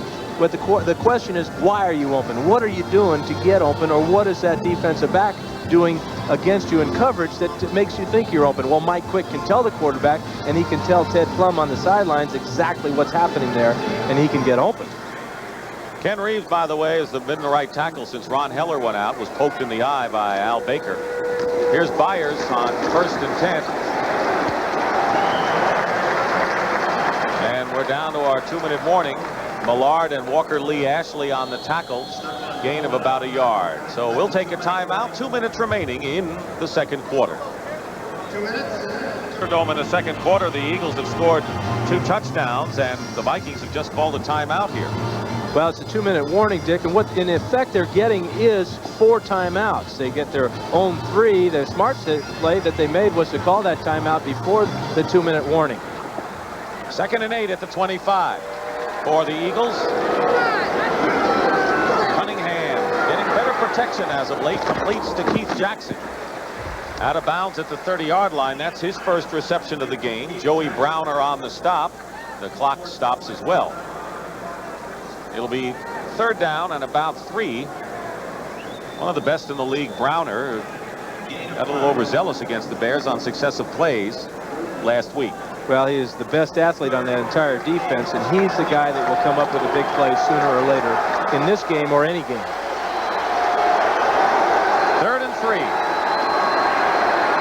Cunningham has Byers. Byers has the first down at the 38-yard line. Jesse Solomon on the stop, and the clock now shows 1:50 to go, and it is stopped, and the Eagles still have all 3 of their timeouts remaining. They have scored 14 points here in the second quarter, and that is more than the Vikings had given up all season long in the last 3 quarters of games. And what they're doing is they're making sure of their play. They're not taking a lot of chances. They're throwing very conservatively. They're moving the ball down the field, and now they're in position to where they can use their timeouts and perhaps get a field goal. 9 first downs this quarter alone for the Eagles. Cunningham dumps it off to Tony. And he goes right between a couple of defenders, and Anthony Tony fumbles. The Vikings recover.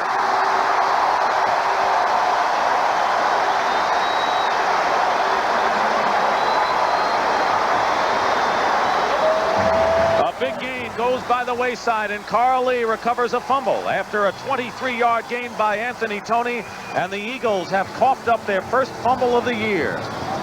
This may really come back to haunt them later in this ball game because they're moving now. Everything they're doing is right. Tony makes a wonderful run here, and then he just leaves the ball on the ground after getting hit from behind by, guess who? Joey Browner. So for the first time this year, the Eagles have lost a fumble, and with 1:38 to go, the Vikings on their own 38 in a dramatic reversal here in the waning moments of the first half. Rice close to a first down and near midfield for the Vikings. Todd Bell on the stop. Minnesota lining up. They called a couple of plays. 2 timeouts remaining. There's Joey Browner. Another big play for him. 1st and 10 on the 48 of Minnesota. And Kramer in trouble, and down he goes inside his own 40. Reggie White and Mike Pitts in a very big sack for the Eagles there. And it is a big sack. It takes them back about 10 yards, and it forces the Vikings to use it the second of their 3 timeouts. Good pressure up front. White just whips the center right now. Loudermilk, and is right in on Kramer. And Reggie, I asked him yesterday, I said, well, is the reason you're not getting a lot of sacks because you're not playing outside as much? But he prefers to play inside against that center when they're in the 46 defense there, because the center is absolutely helpless. He's blocking him man on man. The center has to hike the ball to the quarterback and get his hands up quick. And Reggie, there are none quicker in the NFL than Reggie White rushing that passer. 1 timeout left for Minnesota. That's a very impressive defensive line with Pitts, Jerome Brown, and Clyde Simmons. And White said, we think we have the best athletes on the defensive line. Now we have to prove it. And he and Jerome Brown are quite an engaging pair, aren't they? And our talks with them yesterday. Very engaging, a lot of fun, and they enjoy what they're doing. They're having a lot of fun. They're young. They're making a lot of cash, Support each other. They're getting quarterbacks knocked down. They really do support each other, and the entire front line plays as a unit. 2nd down and 19 now for the Vikings. 1:11 remaining in the first half.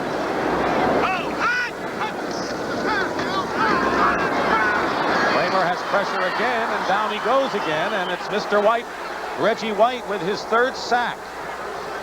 You know, it was Jerome Brown, who's the right tackle, who said, you know, before every game they say, okay, Clyde Simmons, you get 1 sack. Jerome Brown, you get 1 sack. Mike Pitts 1 sack. Reggie, you get 3. He says it's not fair to Reggie. Well, Reggie may get 3 or 4 today. That time, what the Vikings tried to do is they tried to double on Reggie in the middle with the fullback Rick Finney. He ran over both of them and got to Tommy Kramer. And he got his 3rd sack already. 3rd down and 27. And they're going to let this clock run down as far as it can possibly go because the field position is just impossible for them. Kramer with 3rd and 1,000,000. Hits Anthony Carter. And he gets into Eagle territory, but they're short of a 1st down by about 6 yards or 7. 21-yard pickup. 22 seconds to go. And a timeout called by the... It would seem that Carter is going to beat Eric Allen on this play, but this is a zone defense. This is the dead area. The Eagles know how far the Vikings needed for the 1st down, and they're not going to let them have it. Another big hit on Kramer, and he's got to be feeling these shots because not only has he been sacked a number of times already in this 1st half, but he's almost being knocked down on every pass attempt. Blood all over his uniform. His left thumb is sore. He hurt his hand. And that is why that the Vikings called a timeout.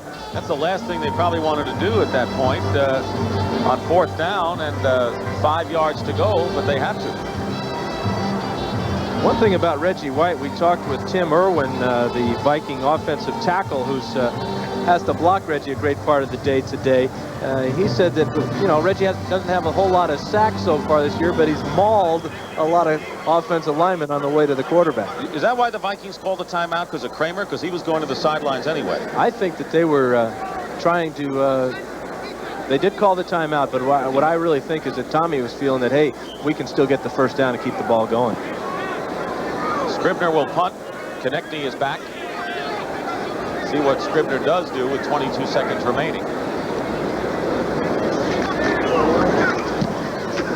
Good high kick. And it goes into the end zone with 14 seconds remaining in the 1st half. A 48-yard kick. And now we have some flare up again in the middle of the field, and they have to separate a couple of the athletes. And Jerome Brown just threw one of the Vikings away like he were a rag doll. Carl Lee. Well, compared to Jerome Brown, he is a rag doll, little defensive back. Referees have got to take control, and there is one less ref working here.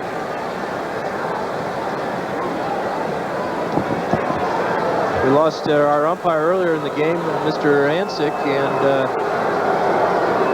we got hit on a pass play, and now we're going to get ready to play again. Well, we saw a game with Tampa Bay and Green Bay where 2 players were flailing at each other and no one was thrown out of the game, so that's going to be really the last thing they'll do. And this one wasn't anything major. 1st and 10 for the Eagles on the 20-yard line with 14 seconds to go in the half. Randall Cunningham and the Eagle offense come alive in the 2nd quarter after trailing 10-0. Tony, who fumbled earlier, cradling the ball, gets to the 25, and the Eagles not going to take any chances. Millard on the stop, and that will do it for the 1st half. And the Eagles really dodged a bullet after Tony's turnover.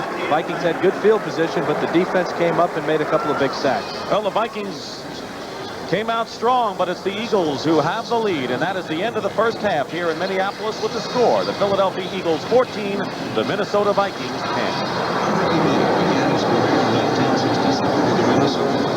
I'd expect that. Tommy Kramer finished kind of on the wobbly side. Well, he's got a wrap on that left hand now, and he's been knocked down a lot of times. 3 sacks, and only has completed 9 out of 21 through that 1 interception. And he is really kind of distributing equally his tosses. Anthony Carter's only caught 2 passes, though, Dick, for 38 yards, and you'd expect him to get a little more involved in the 2nd half. Philadelphia Eagles, of course, Randall Cunningham also keeping the ball in the air, and he has hit Mike Quick. 3 passes. And he's gone mostly to the wide receivers and the running back.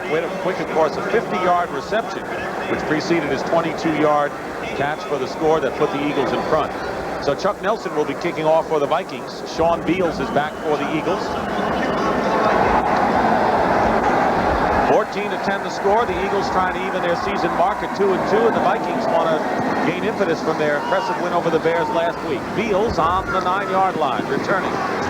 Runs into his own man, Konecki, and still brings it out beyond the 25 to the 27-yard line, where Walker Lee Ashley makes the stop. So Randall Cunningham will run things. He's 10 for 14. And 1 touchdown there. That's very impressive considering the start that he got off to. I don't think he completed his first 2 or 3. And the thing that I like is Mike Quick's average on those 3 catches he's got. He's averaging 29 yards per catch. That'll move him probably into the lead in the NFL. Came in second in average per catch. Eagles still struggling on the ground, averaging just over 2 yards a rush. 1st and 10 at the 28 of Philadelphia. Cunningham, bread and butter pass, won't get it off. Keith Millard. Second sack of the game by the Vikings.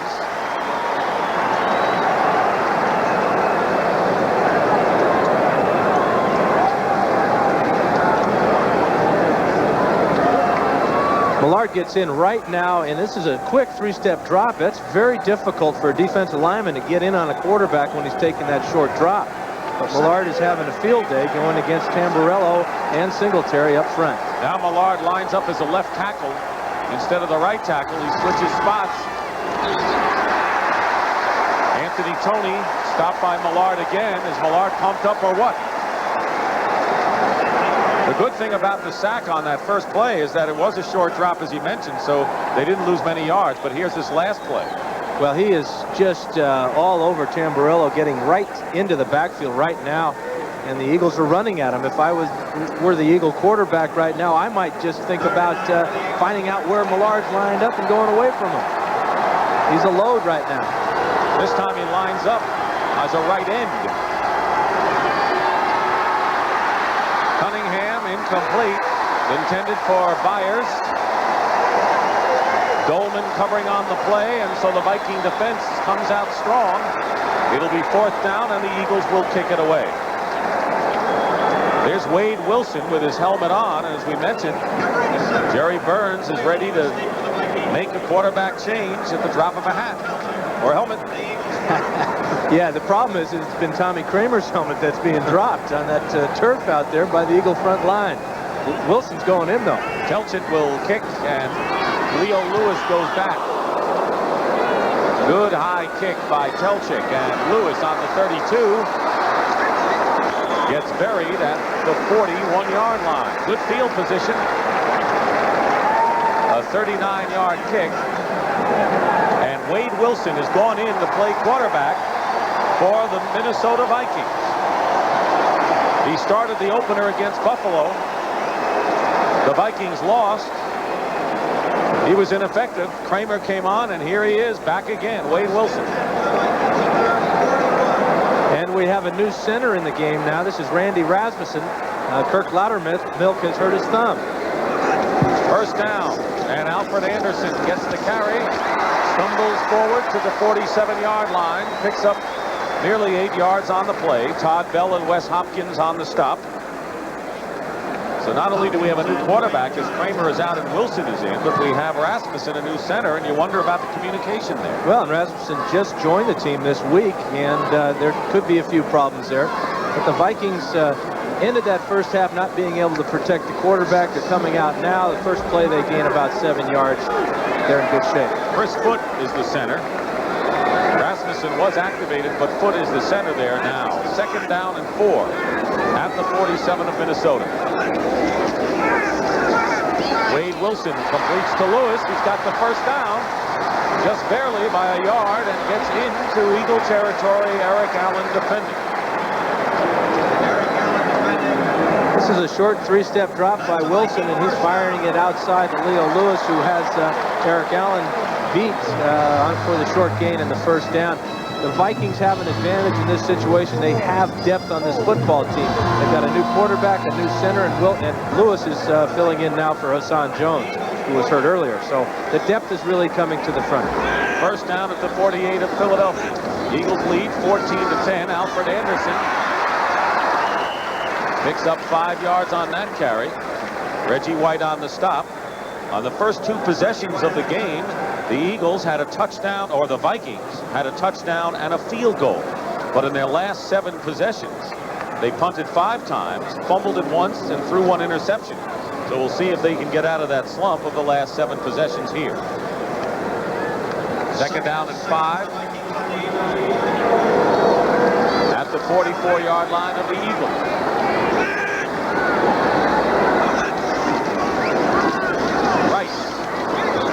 It'll be 3rd and short. Mike Pitts there to make the tackle. We're at the Metrodome in Minneapolis and a capacity crowd of 63,000 to see whether the Vikings can make it 3 out of 4. Dick Stockton and Dan Fouts, and it's the Philadelphia Eagles who, after a slumbering first quarter offensively, thanks to Minnesota's defense, came alive and lead 14-10, and Wade Wilson has relieved Tommy Kramer as the Viking quarterback starting off the second half. 3rd down and 4, Vikings on the 42 of Philadelphia.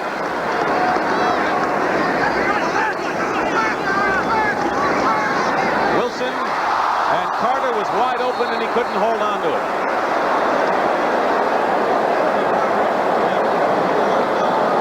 Well, maybe one of the reasons Loudermilk's out of the game is because he hasn't been able to handle Reggie White coming right up the front.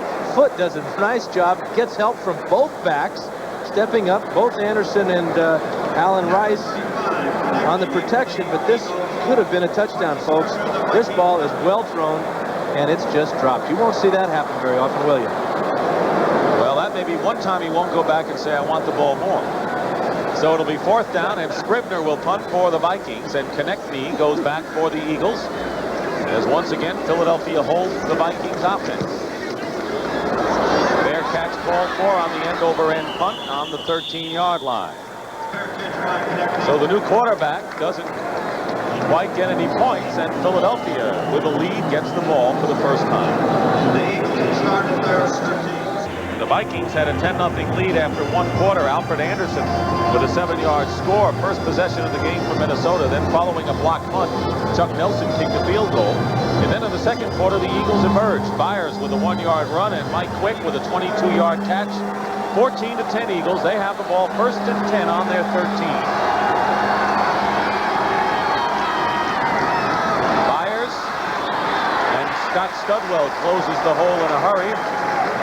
At the 15-yard line, a gain of 2.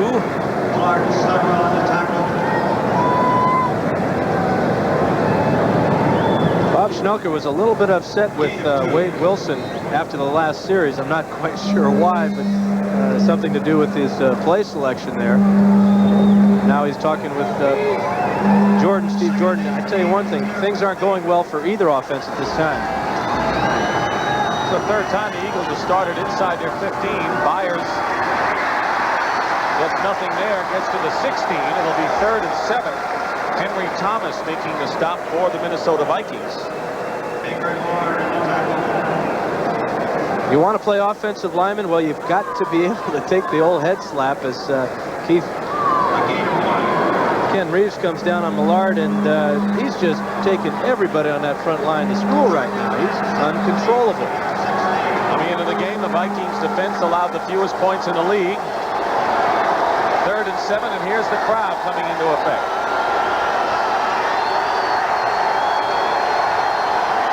The loudest has been. Cunningham is dumped. Chris Dolan.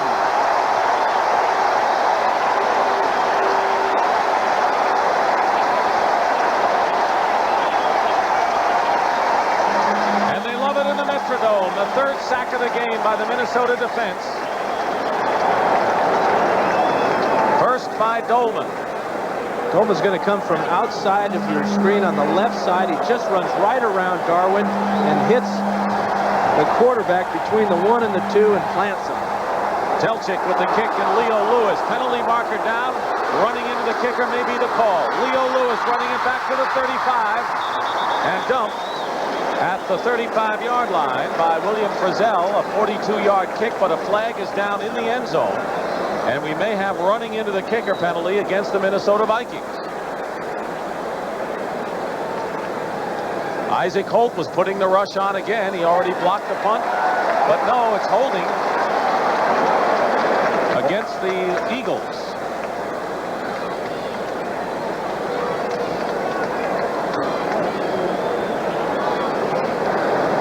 Holding offense during the kicks 33 is declined.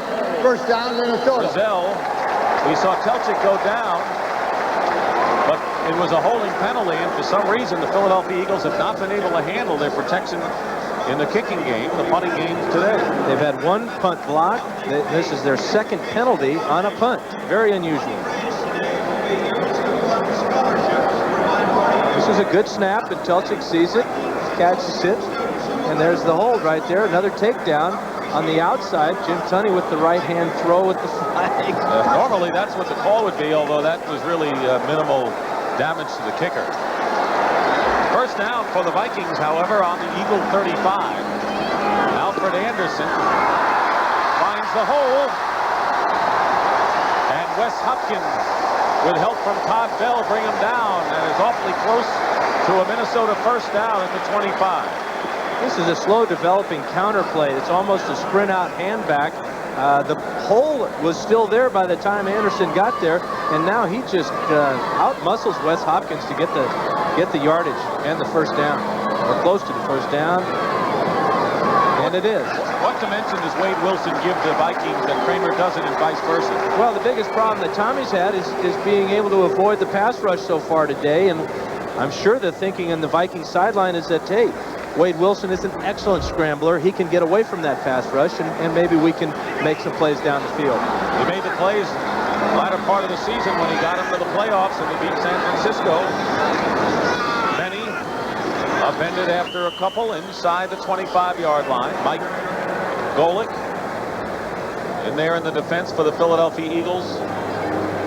And you know, the quarterback situation, we talked about it earlier, about how Kramer realizes that he'll be in the game depending on how well he plays. But Wade, he's aware of the situation also, and he knows that this football team may be on the verge of something special, and he says he likes winning. He's not going to rock the boat. Well, he's running the boat now. He is. Golick has replaced Mike Pitts in tackle. 2nd and 7, Minnesota.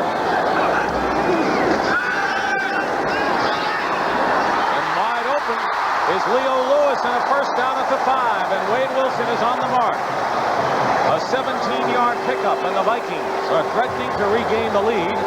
Joyner and Waters finally brought Lewis down. Lewis is in motion, number 97, and he's just going to run a little down and in, and he gets totally free from the defensive back. Leo Lewis on the play. He had the starting job before Hassan Jones took it away from him. Jones has been out virtually the entire game with a toe injury. Now it's 1st and goal at the 5 for Minnesota. Wilson leading the Vikings on a charge. Allen Rice stopped at the line of scrimmage, maybe a half a yard. We have 7 minutes, 10 seconds remaining in the 3rd quarter. Buddy Ryan's Eagles, who have lost 2 in a row, trying to win a big road contest today. The Vikings going back to Wade Wilson, who started their opening game this season. Great luxury for the Vikings as they have 2 quarterbacks like this, Wilson and Kramer, especially when you look around the league and you're seeing quarterbacks going down every week. Kramer's a little dinged up today, had an ineffective first half. Great luxury to be able to go to a quarterback like Wade Wilson in the second half. 2nd and goal.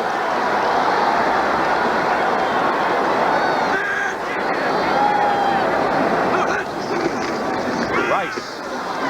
It'll be 3rd and goal, and Vikings are finding out how tough it is to run against the Eagles' defense, particularly close to the goal line. Byron Evans was the first man there. But he likes what he sees. Byron Evans really met the ball carrier right in the hole that time. He's got him fired up right now. The Vikings will come in with a bunch of wide receivers, see if they can throw it across the goal line. Buddy Ryan's enjoying this Eagle team as opposed to his first couple of clubs. He says they're young and enthusiastic. He says, they get over losses a lot faster than I do. They're young is the key word there. 3rd and goal at the 3. They extend the field and they bring Malarkey outside.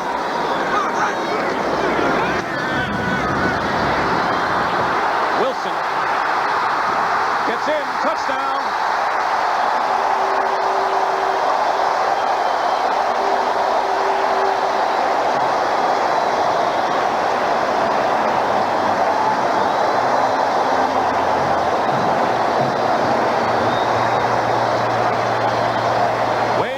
With the running touchdown for Minnesota. He gets the touchdown, but he paid for it. He really made up his mind. He was going for the end zone, lowers his head, and he meets 2 Eagles right on the goal line, and he's shaken up a little bit. Terry Hogan Waters and Buddy Ryan. Buddy wishes he would have been the 3rd guy to make that tackle. It would have kept him out of that end zone. Is that a spike? Yes, it is. Chuck Nelson. Scribner holding. Kick is good. And the Minnesota Vikings, who once had a 10-0 lead, have regained the lead over the Eagles, 17-14. Nelson getting set to kick off, and it looks like Tommy Kramer's going to be coming back in the next time the Vikings have the ball, not by design. No, he really took a lick on that left shoulder. He might have a partial separation, it appears. Big hit by Terry Hogue and Andre Waters. And there's Tommy getting loose. He knows he's got to go back into the battle. So Wade Wilson with his jersey off on the sideline. Kickoff going to Mark Konechny. Konechny, waved by the New York Jets, is down at the 24-yard line. Wilson makes up his mind early on this that he doesn't have anybody, but he has an opening. He outruns Jerome Brown, but this is a big hit by Waters and Hogue right at the goal line, and he has a shoulder problem right now. There's the scoring drive, capped by Wilson's 3-yard run, but the big play was a 17-yard pass to Leo Lewis that put him in position at 1st and goal. Eagles on their 24-yard line, 5:29 remaining in the 3rd quarter. Now they trail 14-10. Here's Keith Jackson, rookie from Oklahoma, getting about 7 on the play. Solomon and Howard on the stop. The Eagles are pleased and delighted and shocked perhaps that Jackson was around at number 13 when it came their turn to draft. Buddy Ryan says that a player of that talent at the tight end position comes around every 10 years or so. The last first-round pick that he likened Jackson to was about 10 years ago, and that's my old teammate Kellen Winslow. Good man to be compared to. The best. They gained 9 on that play. 2nd and 1. Cunningham throwing, and there's Jackson with a great catch and a first down into Viking territory. Lee and Brown are on the stop, a 23-yard pickup. And they've got Keith Jackson going now. This is really a nice catch. You don't expect this from a guy from Oklahoma where he had to block all his career. In fact, he caught 14 balls as a junior and 13 as a senior. This year so far, he's got 19. And if he keeps making grabs like that, who knows when he'll stop. Another weapon for Randall Cunningham. They have a lot of talent on this offense. It's just a matter of getting it in sync. First down at the Viking 44. Solomon, or check that, it was David Howard who went over. Let's see if he was drawn off. Jim Tunney. 51. It was encroachment against David Howard of the Vikings. Still first down. So it'll be 1st and 5 for Cunningham. I would think he's an extremely, as we look at the replay, dangerous quarterback when he has 1st and 5 or 2nd and 1. He can do so many things to hurt you. He can run with the ball, and he can also throw it. He is their best open field runner. He may be one of the best in the league. And would probably make a good halfback. Yeah, I'm sure he's happy being quarterback. Quarterbacks get paid a lot more than halfbacks. Live longer, too. 1st and 5 at the 39. Down he goes. He was in the grass. Dolman and Millard.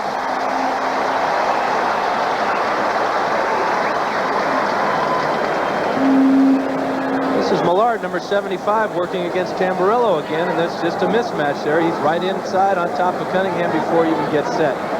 Dolman with the cleanup work. We're seeing some great defensive line play today. A couple of guys that definitely make the Pro Bowl next year. And on the offensive line, the Eagles have made some changes. Ken Reeves, of course, have been in for Ron Heller at right tackle and Adam Schreiber for Reggie Singletary at right guard. 2nd and 12 at the 46. Tony. Anthony Tony, penalty marker down. And Tony gets inside the 30, but we may have a holding call against Philadelphia. And that would nullify a 17-yard pickup by Tony, and that's the call.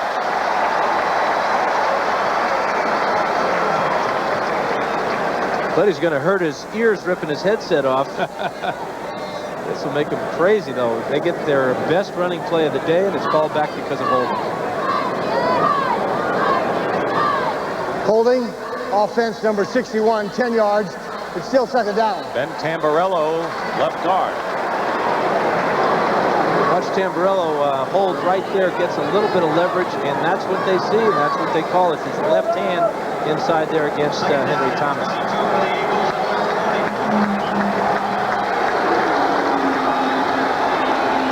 The line judge in this game, Howard Rose, serving as the umpire. Hendy Ansich was knocked out of the game early, taken off the field. He's all right, but they didn't want to put him back in.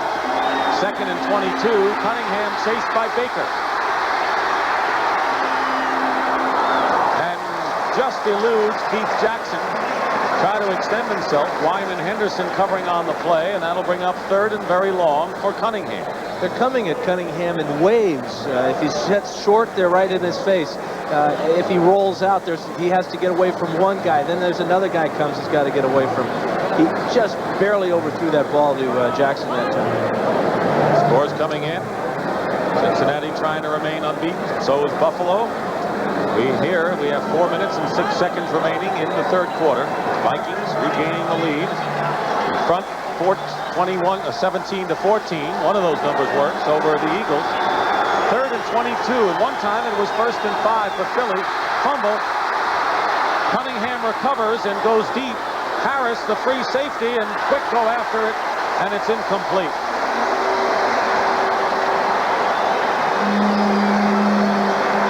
That's a smart play by Cunningham. He knew that his pass was completely destroyed when he fumbled the snap. Why not throw it down the field to your best receiver? It worked once already when Quick beat Harris on a deep ball. And so what if Harris intercepts it? It's great field position.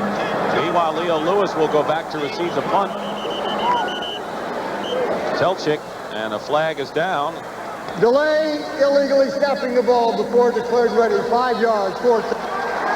They try to pull a fast one. They've already quick kicked once today, and that was really a quick kick that they're not allowed to do. Before the ball is declared ready. My goodness. We're getting a little too fancy in this game. I don't remember that call anytime. Jim Tunney is one of the better referees in the league. He's always in control. Yes, he is. Even a man short. That's right. Telchik, who's punted well today, as those numbers indicate.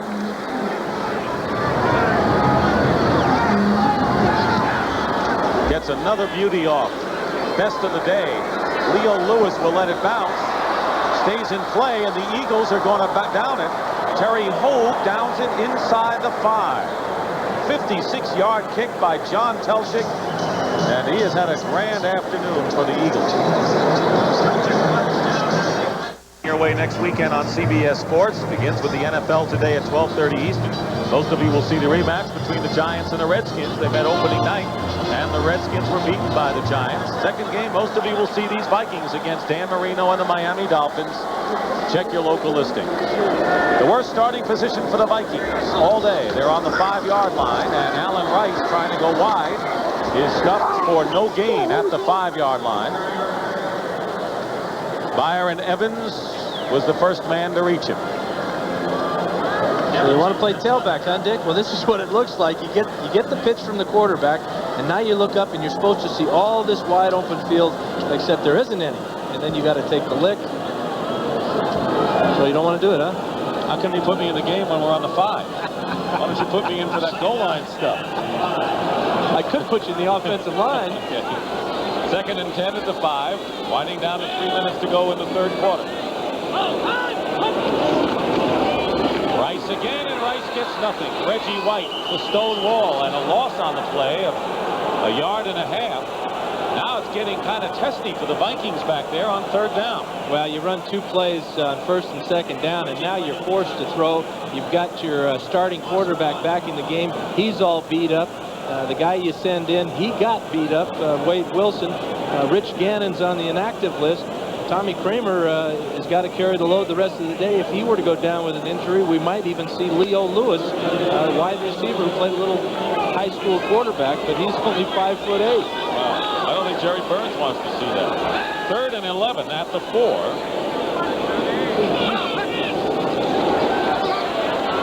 Kramer gets out of trouble to Carter. Anthony Carter brings it out to the 29-yard line. Take it to 28. Waters and Young bring him down, and a fleet-footed Anthony Carter picks up 24 yards there. It's amazing that on 3rd and 10 that they wouldn't double cover Anthony Carter. What they tried to do with Eric Allen is to cut off the inside, but Carter has too many moves for Allen. He gets the ball on the inside, and then it's just a real joy to watch him run with the ball in the open field. Carter with 3 catches, 62 yards. Carter and Quick, the 2 outstanding wide receiving threats in the game today. 1st down, Vikings on their 28.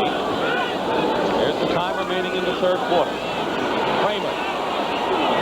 Sideline pattern, incomplete, out of bounds. The pass was intended for Carter again, and Roynell Young was with him. Ladies and gentlemen, the attendance for today's game is 56,012.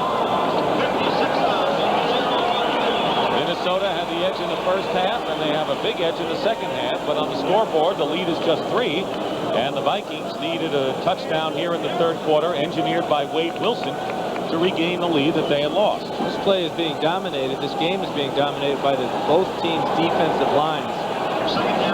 And not a surprise when you think of the personnel on those lines. Really the strength of both ball clubs. 2nd and 10.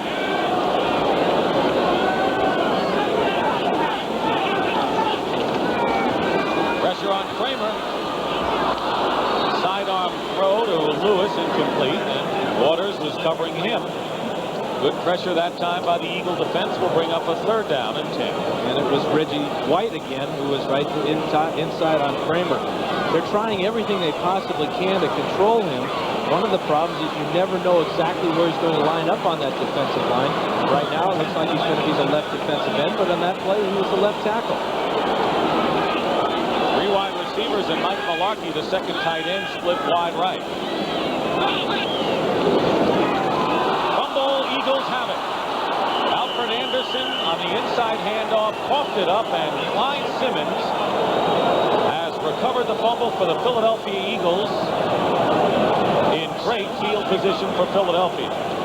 Trying to draw play on 3rd and 10, and there's just no place for Anderson to go. The man that made the play was Mike Pitts. He got great penetration right now. The Vikings are having trouble really with just about anybody that lines up inside. The center is the right guard are just not doing the job up front. That's the 3rd turnover of the game by the Minnesota Vikings. And the Eagles with a great opportunity now with 1:18 to go in the 3rd. 1st and 10 on the 26. Cunningham can run.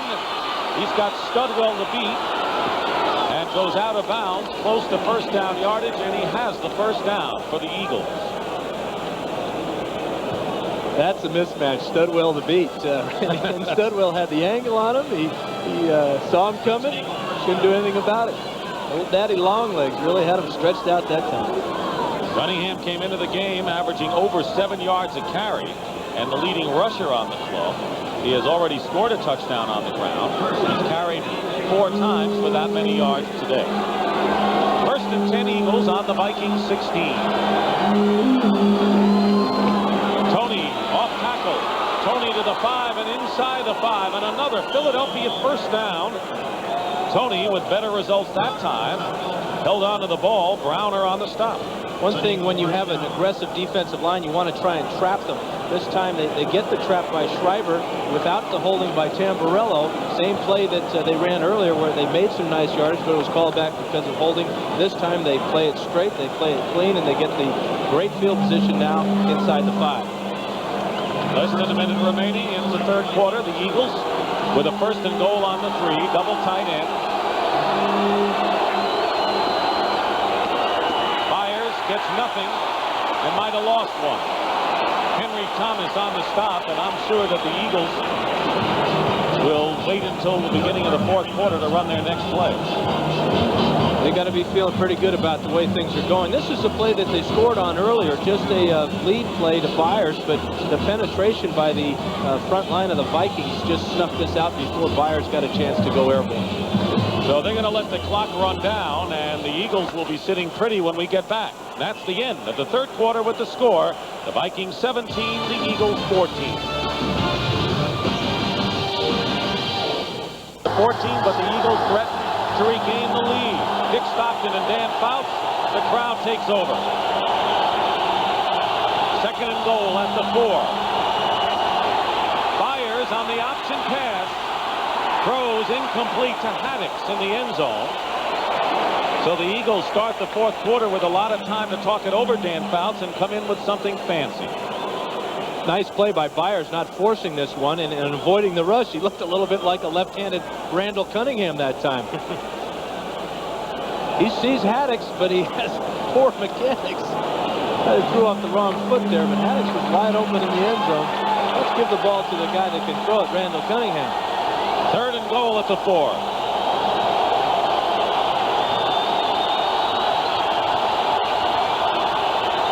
Greg Garrity in the game, number 86 in motion.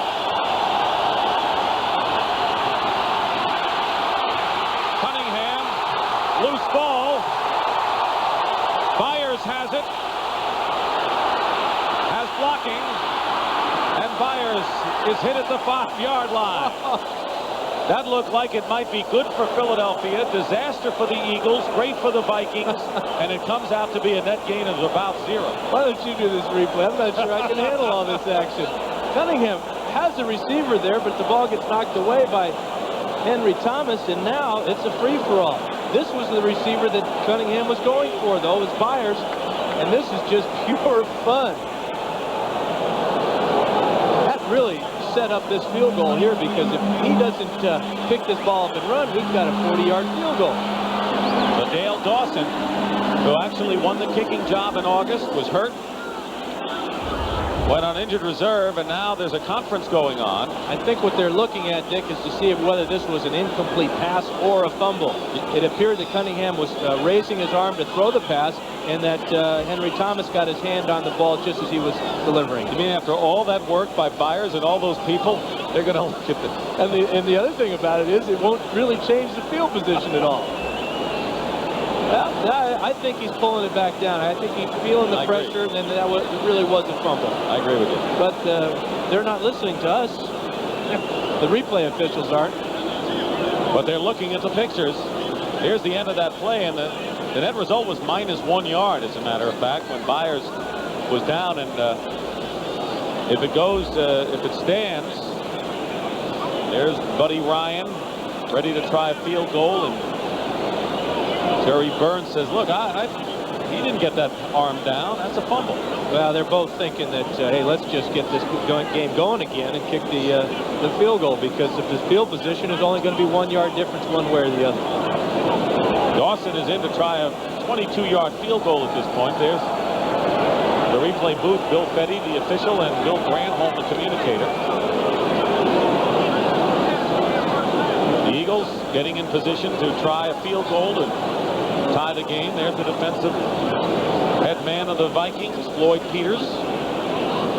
Great success he's had with the gold rush in San Francisco, the silver rush in Detroit, and then later on with the Cardinals. Here we'll look at it again, and here's Thomas, number 97, good pressure. Dolman from the other side, and the ball is slapped out of Cunningham's hand.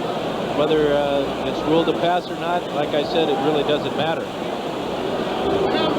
Well, this is some of these replay looks are important. This may not be as important as most.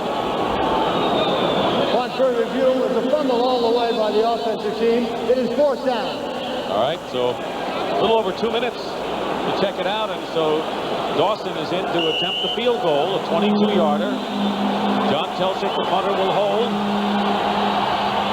Eagles are trying to tie this game up early here in the fourth quarter.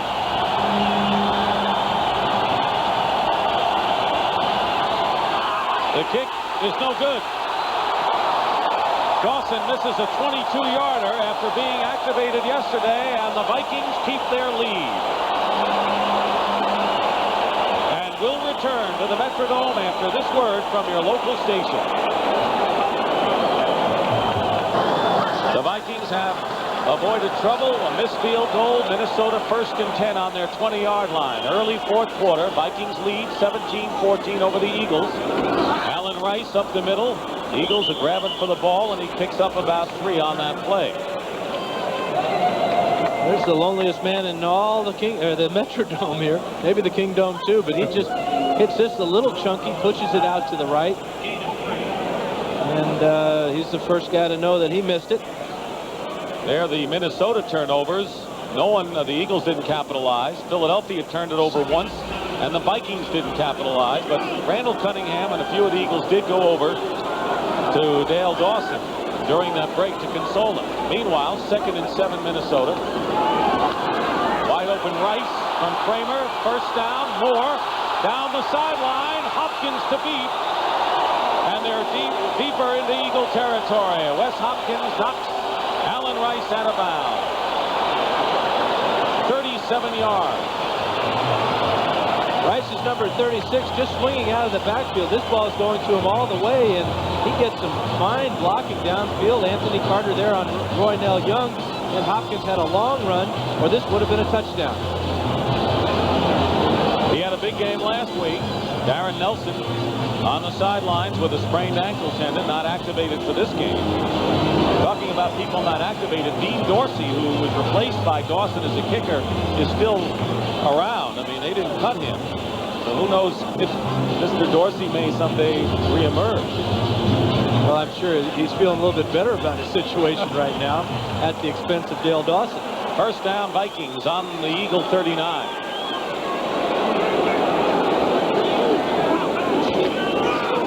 Alfred Anderson, Mike Pitts, and then Seth Joyner. Pitts came out of the game a little earlier, made the play there. Good penetration. The front line of the Eagles is really the dominant unit on this entire football team. And it appears to me at this time that they've made up their mind that they're going to control this game and get the ball back for their offense. They have gotten their offense in good field position many times, not only this game, but the entire season. They've got to do it one more time today. 2nd and 12, back at the 41 of the Eagles.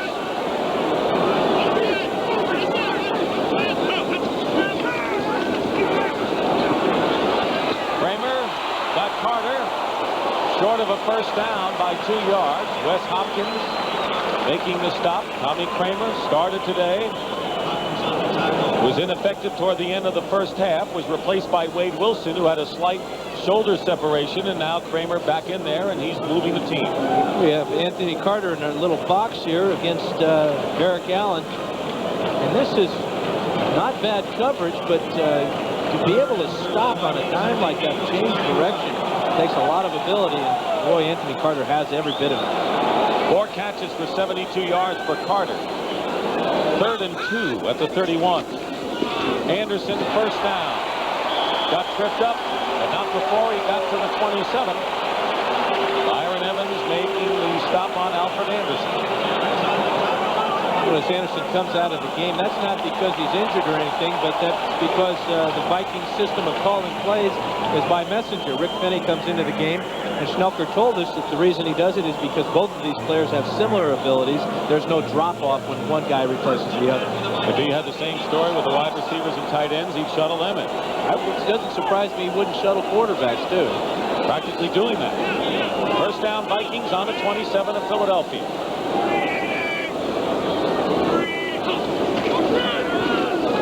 Rice gets to the 24, pickup of a couple. At this point, with 10:39 remaining in the fourth quarter, and a 3-point lead for the Vikings, if the game holds as it is now, the story of the game will be the Eagles, who had a 1st and goal at the 2-yard line, were stymied, and then Dale Dawson missing a 22-yard field goal if it remains the way it is. Vikings will working on the clock, slow out of the huddle, using every bit of the 45-second clock. We have a lot of time remaining, though. 2nd down and 7. Rice to the 26, and a penalty marker down will bring up 3rd and about 4. Andre Waters and Seth Joyner were on Mr. Rice that time. And a face mask call against the Eagles, and that'll be a big call against Buddy Ryan's crew. It'll be a 1st down. Well, you just can't afford these types of mistakes in this part of the field. These are hard yards to make down here. You give them 10, 15 yards like that, that's a real gift. It is a 1st down, and they'll spot the ball. 5 yards, 74 defense. 5 yards, and makes it a 1st down on the line of game. Mike Pitts. The important thing here is that it makes it a 1st down, not so much the yardage, but now they've got 3 or 4 shots at getting that ball in the end zone. Vikings need a touchdown at this point. They can't just settle for 3 points. Minnesota 1st down on the Philadelphia 16. A little over 10 minutes remaining in the 4th quarter. And Rice, the handoff, and Jerome Brown penetrated brilliantly and decked Rice right away. Well, you know, we talked about the communication between the quarterback and the center there. Loudermilk is out of the game, the regular center. Chris Foote is in there, and there was a bad snap on that play. Whether it came up too early or too late, it's hard to tell, but it was the communication, the coordination of that offensive play was doomed from the start. A loss of 5 on the play. There's the time remaining. He snaps this ball before everybody's ready, and that makes it easy for the defensive line to just fly right through there and make the play. 2nd and 15, back to the 21. Kramer falls down. And good savvy got maybe a yard or 2 of those back. Reggie White put the seal on him. And it's a loss in any event of another 3 yards. It'll be 3rd and 18. Well, they're starting to move backwards a little bit. They've lost 8 yards now in 2 plays, and the Vikings offense continues to struggle. That's the 4th sack of the game for Reggie White. He has all 4 of the Eagles sacks, and that may be the easiest one he'll ever get. It looked like Kramer was running in quicksand there for a minute. 3rd down and 18 at the 24. This crowd is amazingly quiet for what this play is. 4 wide receivers. Kramer up the middle. Now you hear him, Alan Rice. With a short of a 1st down. He's tackled at the 10. He is about 4 yards shy. Williams Brazel made the stop on Rice. And here comes Chuck Nelson, who will try to give the Vikings a 6-point lead. Nelson today has kicked a 22-yarder. You know, missed field goals can be contagious. You see one guy miss a chippy, an easy shot, and it gets you thinking when it's your turn. Scribner will hold.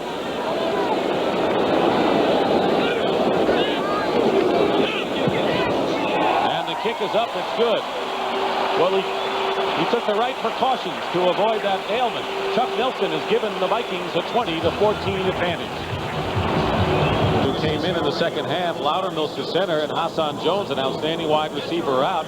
Eagles have not taken advantage of some golden opportunities. 3 turnovers, and Minnesota leading 20-14 as a result of a field goal, something the Eagles didn't get. They had a 1st and goal at the 2 and got 0 out of it. Well, they've had trouble all year taking advantage of good field position, and it still continues to plague them today. And of course, the missed field goal could have tied the ball game, so now they're 6 back. But the one saving grace is that a touchdown could put them ahead with the extra point. And they have Randall Cunningham running the show.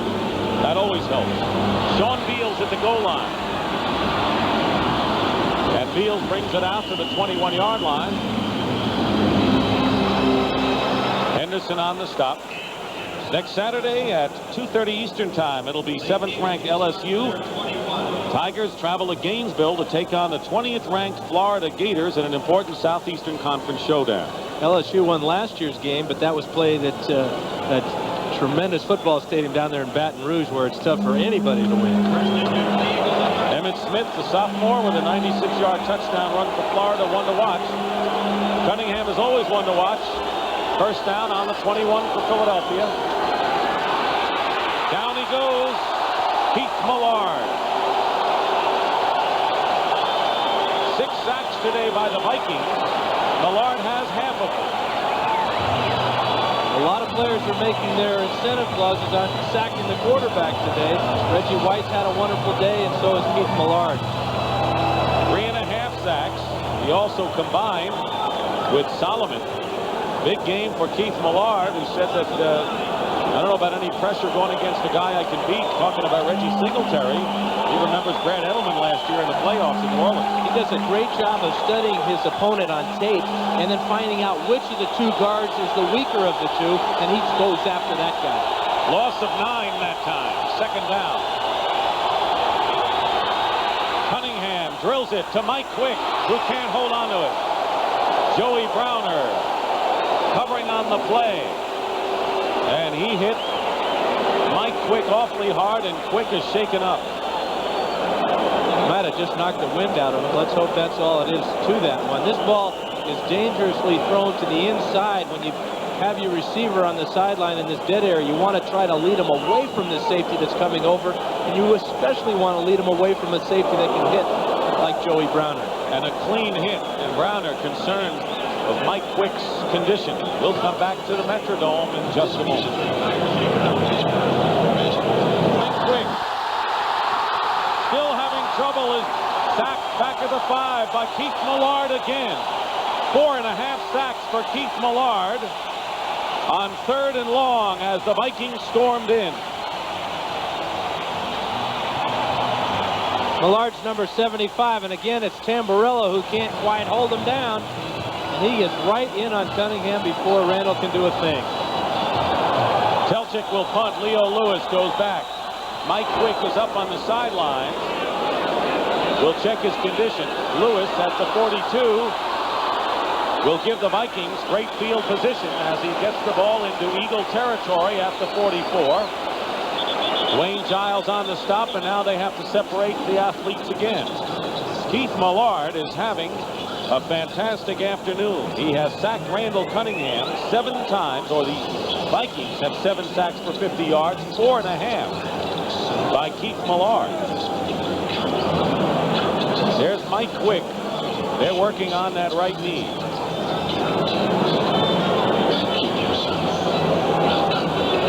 More action coming next on CBS Sports. Rams against the Giants. San Francisco 49ers against the Seahawks in Seattle at the Kingdome.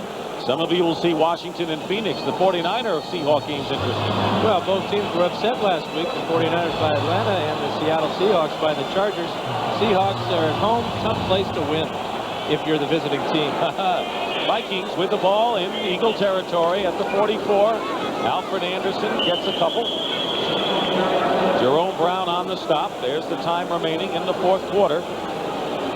And it's important that we keep our eye on that clock because the Vikings have great field position.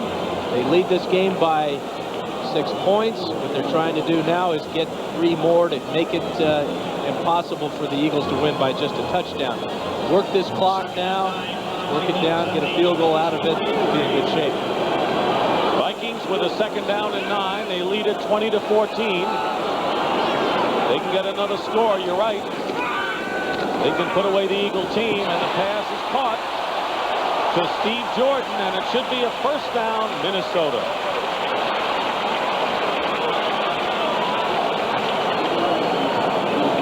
Byron Evans making the stop. 6:03 to go as the clock stops. And a 1st down. They're going to have a measurement, but they've already signaled 1st down for the Minnesota Vikings.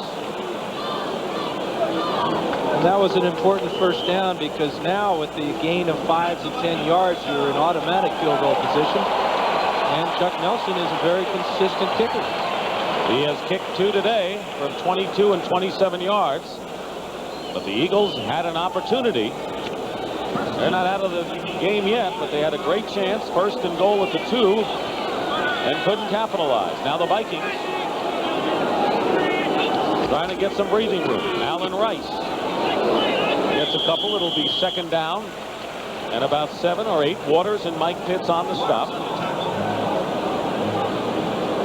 The Eagles led at the half, 14-10.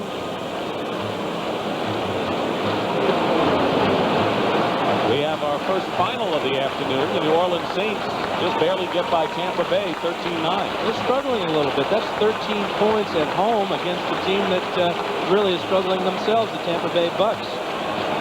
But a win is a win, and they'll take it. Who said that anyway? We're going to look it up. 2nd and 8 for the Vikings with just under 5 minutes remaining in the fourth quarter.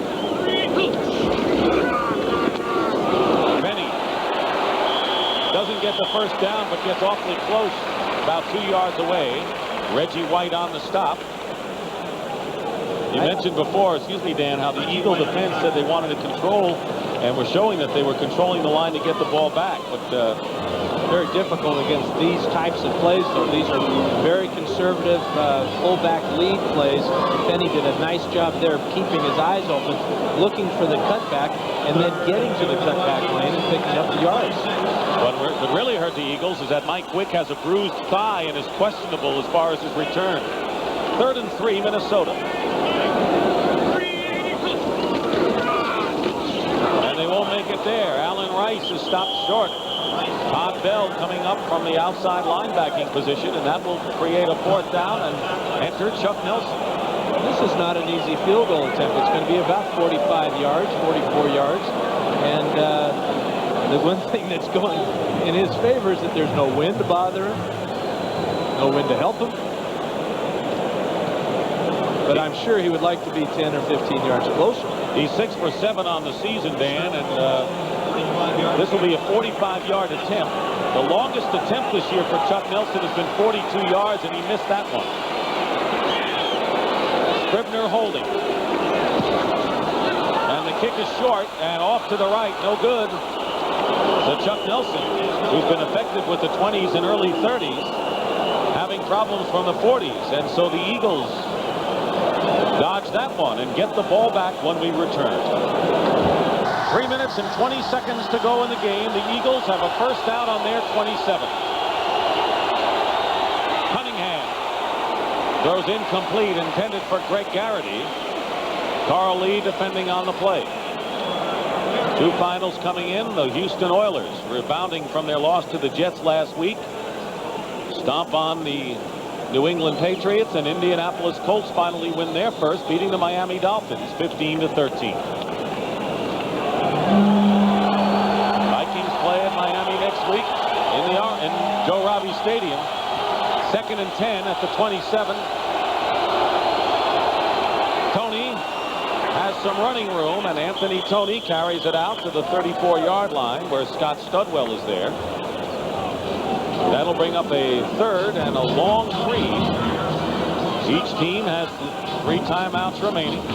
That was a good call, Dick. The pressure on the quarterback can only be stopped by 1 or 2 ways. One is you pass block them all. The Eagles haven't been able to do that, but then you got to go to the trap or the draw play. They ran the draw successfully that time.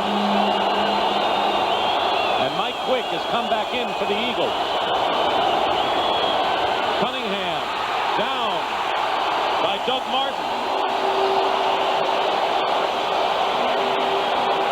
Doug Martin celebrates his return to the Minnesota Vikings after a lengthy holdout by getting the 8th sack of the game for the Minnesota defense. And it'll be 4th down, and John Telchik will punt, and Lewis goes back. So Mike Quick returns to the game and came in on that down, but Cunningham had no time.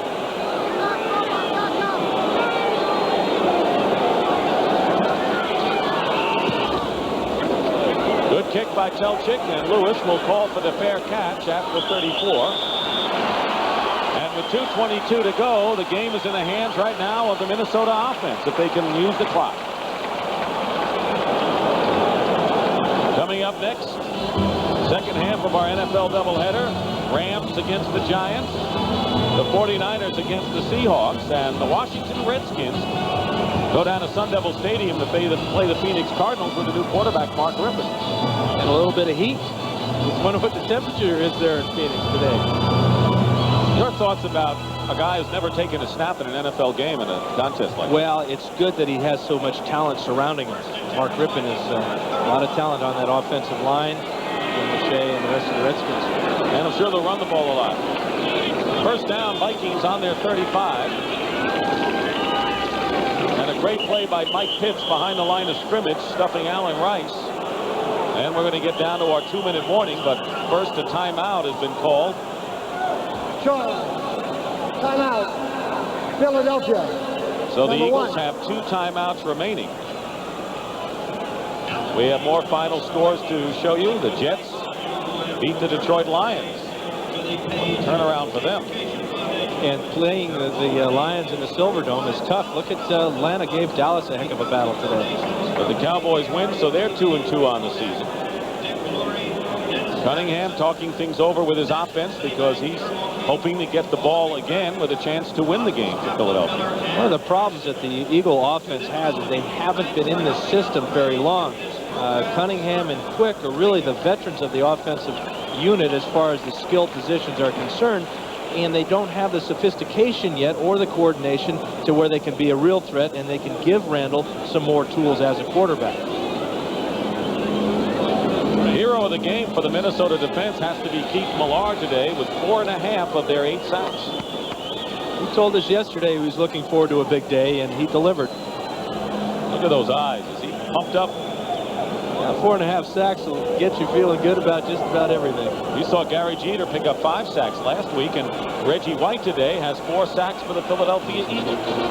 Maybe it's me. Maybe I'm drawing all these sacks out of these great football teams. I hope not. See, I know there's a quarterback upstairs in the booth. I make believe I'm going after him. Second down. Easy pickings, too. Second down, 11 for the Vikings on the 34. Kramer going deep for Carter. And a fine play by Eric Allen. He is a good-looking rookie, second-round draft pick out of Arizona State, who has been a consistent man in the secondary. He's made a couple of nice plays today. This ball is just slightly underthrown, but Allen is step for step with Carter and has the good timing to know when to go up and break the play up. Allen's done a good job in a beleaguered secondary. The Eagles have had their problems defending against the pass, and Allen has been a bright spot. So it's 3rd down and 11 for Tommy Kramer and the Vikings. 2:09 remaining in the 4th quarter.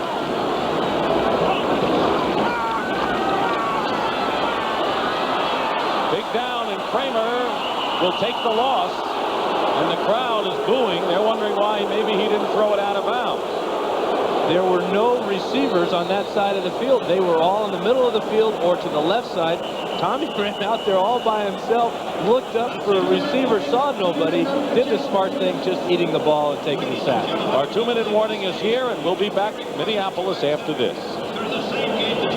Our 2-minute warning here in Minneapolis, where the Vikings lead 20-14. There's Mike Quick, who came in on that 3rd down play in which Cunningham was sacked, and looks like he's ready to roll and get back in there for the Eagles, and they need him. He's spent a better part of that timeout stretching out that thigh muscle. Bucky Scribner ready to kick. Mark Konechny is back for the Eagles. The kick is blocked by Philadelphia. Picked up by Holt. And the Eagles will have the ball inside the 15-yard line. Andre Waters might have blocked the kick, and Holt was there to pick it up. And so, do unto others the golden rule in this game. The Eagles had a punt blocked, and now the Vikings do. It's the way we started the day today. But this play may be bigger than that play because of the time and field position that we get here. Andre Waters with the block. He comes clean.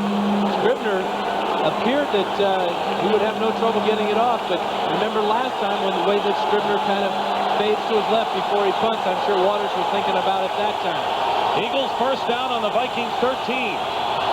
1:51 to go. Cunningham to Jackson. Touchdown Philadelphia. Keith Jackson with a 13-yard catch. And the Eagles have tied the game at 20 apiece. A block punt by Andre Waters And on the very first play, Randall Cunningham has hit rookie Keith Jackson for the touchdown.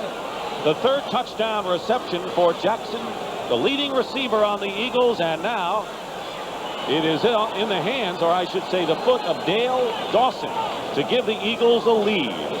What do you think Dale Dawson's thinking right now? He was right here about 20 to 30 minutes ago, and he missed an easy chippy. This is basically the same type of kick.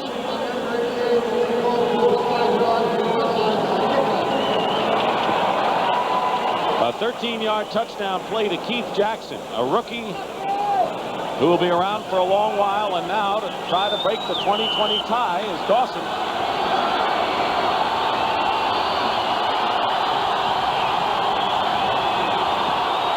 And the kick is good, and the Eagles have regained the lead 21-20 with a minute and 47 seconds remaining in the fourth quarter. A dramatic turnaround, and it's the Eagles who finally come in and block a Minnesota punt. And that's the big play that may turn this thing around. Jackson is just out of your screen to the left. He's going to run a corner route, good pass protection, and he beats the linebacker, Chris Martin. The key, though, is the pass protection, something Cunningham hasn't had all day. When he really needs it, his offensive line gives it to him. Jackson's just no match for Martin.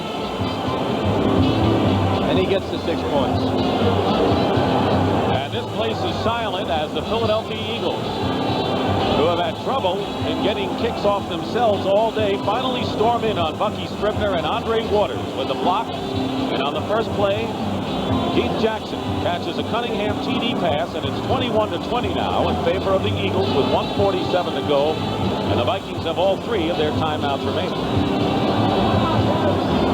We had a little bit too much celebration in the end zone by Mr. Jackson on the last play, and the penalty for taunting we'll see right here. They're going to have to kick off from the 30-yard line. At this point of the game, every yard means a lot. They're only down by 1 point. A lot of time left, a minute and 47 seconds, 3 timeouts. This baby ain't over yet, Dick. Darrell Harris is deep for the Vikings, and Dawson getting set to kick off. Tommy Kramer, certainly with 3 timeouts and that much time left, certainly can get the Vikings back. All they need is a field goal. Here is Harris at the 15, and Harris brings it out beyond the 30-yard line where William Frizzell makes the stop. So Tommy Kramer comes out with 1:43 remaining and 3 timeouts left. And keep in mind that all the Vikings need is to get in field goal range to attempt to win this game. The question is, what is field goal range for Chuck Nelson? He has had difficulty kicking balls at over 40 yards. Right now, if the Vikings were to advance the ball down the field 40 yards, they would leave themselves with about a 45-yarder. So maybe they got to go 50 yards. Well, here again, it's up perhaps to the Eagle defense. They got him back in the game, and here they are now. Rick Fenny, the running back, with Allen Rice. 1st and 10 on the Viking 32. Kramer. And Kramer looks like he might have been able to pick up some more yardage. It was open field, and at least try to get to the sideline. Clock is running. The Vikings now will call a timeout. Oh, you're exactly right, Dick. If he got to the sidelines, regardless of the amount of yards he made, he would have saved that timeout. Timeouts now are more important than yardage, basically. 1:25 to go, and the Vikings have 2 timeouts remaining. Then again, Tommy's 33 years old. Maybe he felt he couldn't make it to those sidelines. Well, tonight on CBS begins with another edition of 60 Minutes. And that's followed by the first of the debates between presidential candidates George Bush and Michael Dukakis. And then it's Murder, She Wrote. That's tonight on CBS. Amazing turn of events in this game, Dan, almost from the start, where the Vikings stormed out in front 10-0. Looked like they were going to blow the Eagles off the field, and Philadelphia dominated the second quarter. Philly couldn't take advantage of Minnesota turnovers. It looked like the Vikings had control of the game, holding the Eagles with first and goal on the 2, and now the block kick and the score. Very similar to the Eagles game last week against the Redskins, where the defense made the proper adjustments in the second half and really controlled the game. Kramer, by the way, has completed 4 of his last 5 passes. 2nd and 5 on the Viking 37. Kramer and Leo Lewis can't handle it, out of bounds. Todd Bell defending. It'll be 3rd down, and it stops the clock with 1:20 to go. Chicago bounces back. Cincinnati Bengals remain undefeated. Buffalo also looks like they're going to do the same. And Reggie White planted Tommy Kramer again. He may not always sack the quarterback, but he's going to get his share of hits on him. 3rd down and 5, and keep in mind the Vikings in essence have 2 downs to get the yardage. Exactly. Washington underway with a lead over Phoenix, 7-0. Some of you will see that game after this.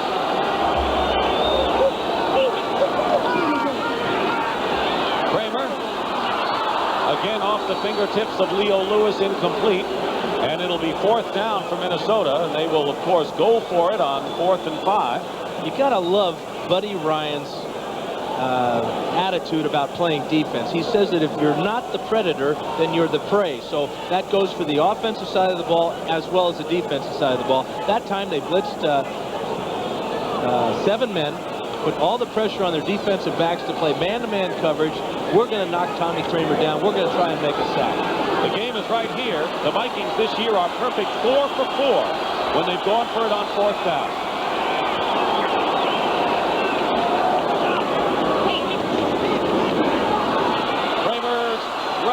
He gets it to Rice. 1st down, Minnesota at the 47-yard line. Evans on the stop. And the Vikings are now 5 for 5 this year on 4th down plays. And Minnesota will call a timeout. And they have 1 left. You really got to give Tommy Kramer a lot of credit for this. He's even wondering about it himself. Rice comes out of the backfield and just cuts over the middle, and they are just right on Tommy. He had no other choice but to unload this ball, threw a perfect pass, and picked up the 1st down. Watch them all come right now at the quarterback. Reggie White is again free, and again he knocks Tommy down. Tommy never even saw this ball complete. Tommy Kramer started. By the way, he did not finish either of the last 2 games this season. He had leg cramps against New England in that game, and because the Vikings were well ahead of Chicago, didn't finish last week. And he may have not finished here if not Wade Wilson come back down with a shoulder injury, I believe. And he is going to be in the whirlpool tomorrow, I guarantee you.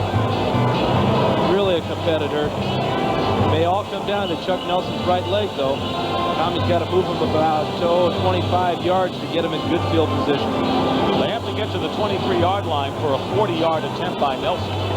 Vikings have 1 timeout remaining with 1:07 on the clock. 1st and 10 on their own 47-yard line.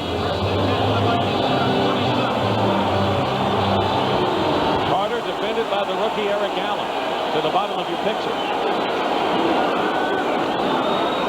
Kramer going for Carter. He's got it.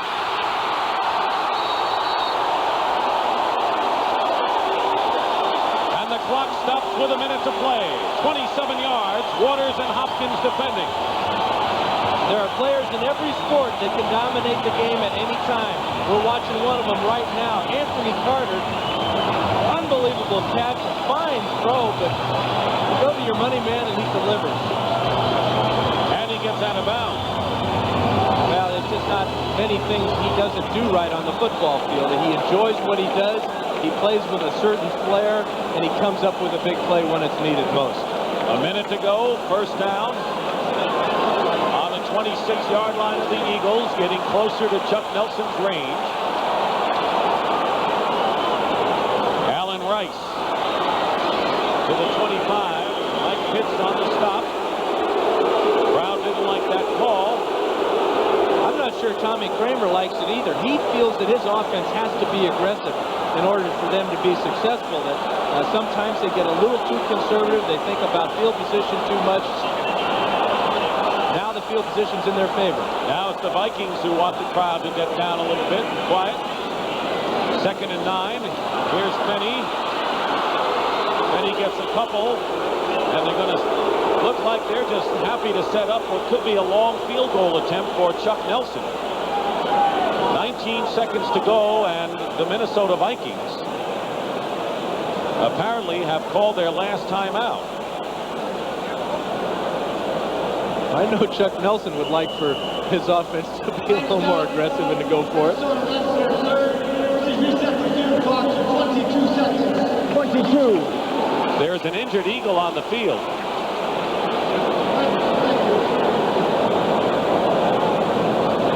The Eagles are out of timeouts. That's Reggie White, who was shaken up. I can't imagine Reggie White ever getting shaken up after talking with him again yesterday. He might just be tired and a little bored of having knocked down quarterbacks all day. He's trying to go back in the game, but I got to believe he's got to go out for at least one play.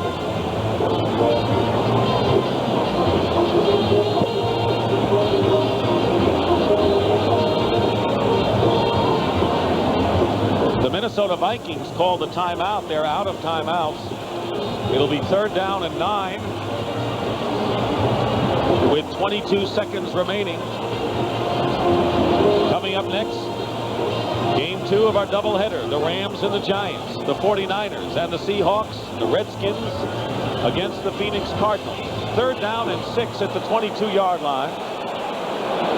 No more timeouts left. Chuck Nelson getting set to come in. Kramer on play action. He hits Carter inside the 10, out of bounds, stops the clock. It's good enough for a 1st down. Roynell Young covering on the play. Picked up 13 on that. The Eagles came with a safety blitz here. Andre Waters is pressuring Kramer, but this is the main man, as we said earlier. There's no contest there as Carter has simple turnout patterns. And now we're going to look at Mr. Nelson coming in for the winning field goal potential. Chuck Nelson is 2 for 3 on the day. He's made good on field goals from 22 and 27 yards. He missed his last attempt from 45. This is a 26-yard attempt. Chris Foot is the center. Scribner holds with 18 seconds to go. The Eagles lead it 21-20. And the marker is down.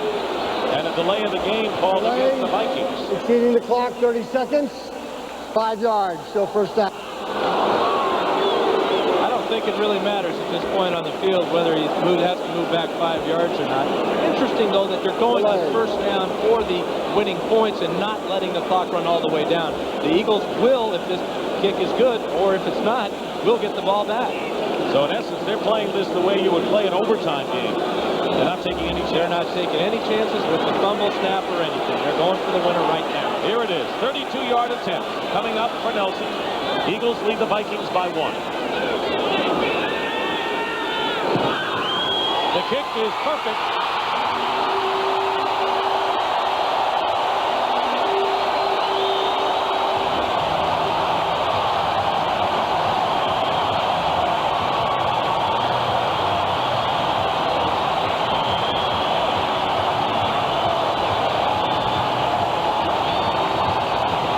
Minnesota has the lead again.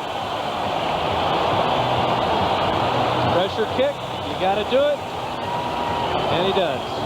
Chuck Nelson with a 32-yarder gives the Vikings the lead in a seesaw game. It's gone back and forth, but Jerry Burns' Vikings have the lead at the best time you want it. 15 seconds from the end. It's 23-21 Minnesota, and the Eagles with 2 timeouts remaining have to go a long way in a hurry. Interesting ball game, Dick. We had a little bit of everything today. Block kicks, Both sides. missed kicks, a lot of sacks on the quarterback, a lot of great plays by receivers and quarterbacks. Got to really tip your hat to Tommy Kramer and Anthony Carter in that last drive. They came up with a big play when they needed it. And it's the kind of game that came down to who had the ball last, really, in the ultimate. And last as far as getting a drive going, and that was the Minnesota Vikings. And now Chuck Nelson will be kicking off a disconsolate group of Philadelphia Eagles. Defenders looking on, a very tough loss. A lot of people thought that this would be the Eagles' year to blossom, and maybe they still will, but if they don't come back here with 15 seconds to go, they will drop to 1-3 on the season. And will have lost 3 straight. Nelson will be kicking, and Sean Beals is back leading for the Eagles. Look for a swift kick here in this situation. They don't want to give the Eagles time to set up their wedge blocking and their return blocking. That's what it is. Heading over.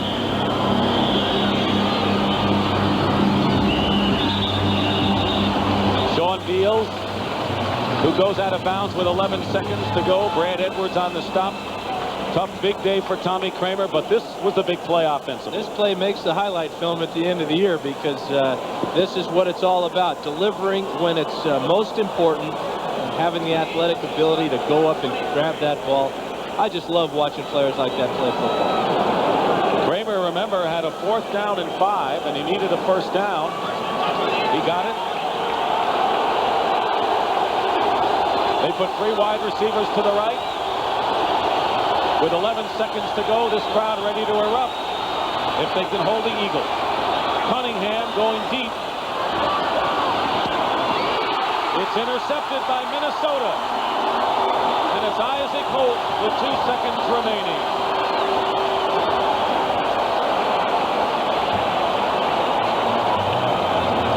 And for Randall Cunningham, a tough day that started off in most disappointing fashion. The offense was totally out of sync, and then he got going, hitting quick, and he tried to get something here. He throws this ball about 70 yards. In fact, he throws it too far. He outthrows his 3 white-shirted teammates, and none of them are in position to jump up and try to deflect that ball or catch it themselves.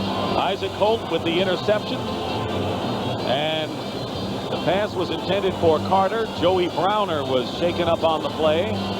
2 seconds remain in this game. And the Minnesota Vikings will go on to their 3rd victory in 4 starts with a 23-21 triumph over the Philadelphia Eagles. And if you look ahead at their schedule, Dick, it looks pretty good for Minnesota. Next week they're at Miami, and then the following 2 weeks they're home in the Metrodome to the Tampa Bay Buccaneers and the Green Bay Packers. So this injury, though, to Joey Browner does not look good. Unbelievable that you can play 59 minutes and 58 seconds of a football game and maybe lose your best player with 2 seconds. What happened to the bridge last week in the Chicago-Minnesota game? This will be the final play of the game, and the Minnesota Vikings come back and defeat the Philadelphia Eagles on a kick by Chuck Nelson to win it. So for Dan Fouts, this is Dick Stockton saying so long from Minnesota. The final score, the Vikings 23, the Eagles 21. Stay tuned for the second game of our NFL doubleheader. CBS Sports coverage of the National Football League will continue after this word from your local station.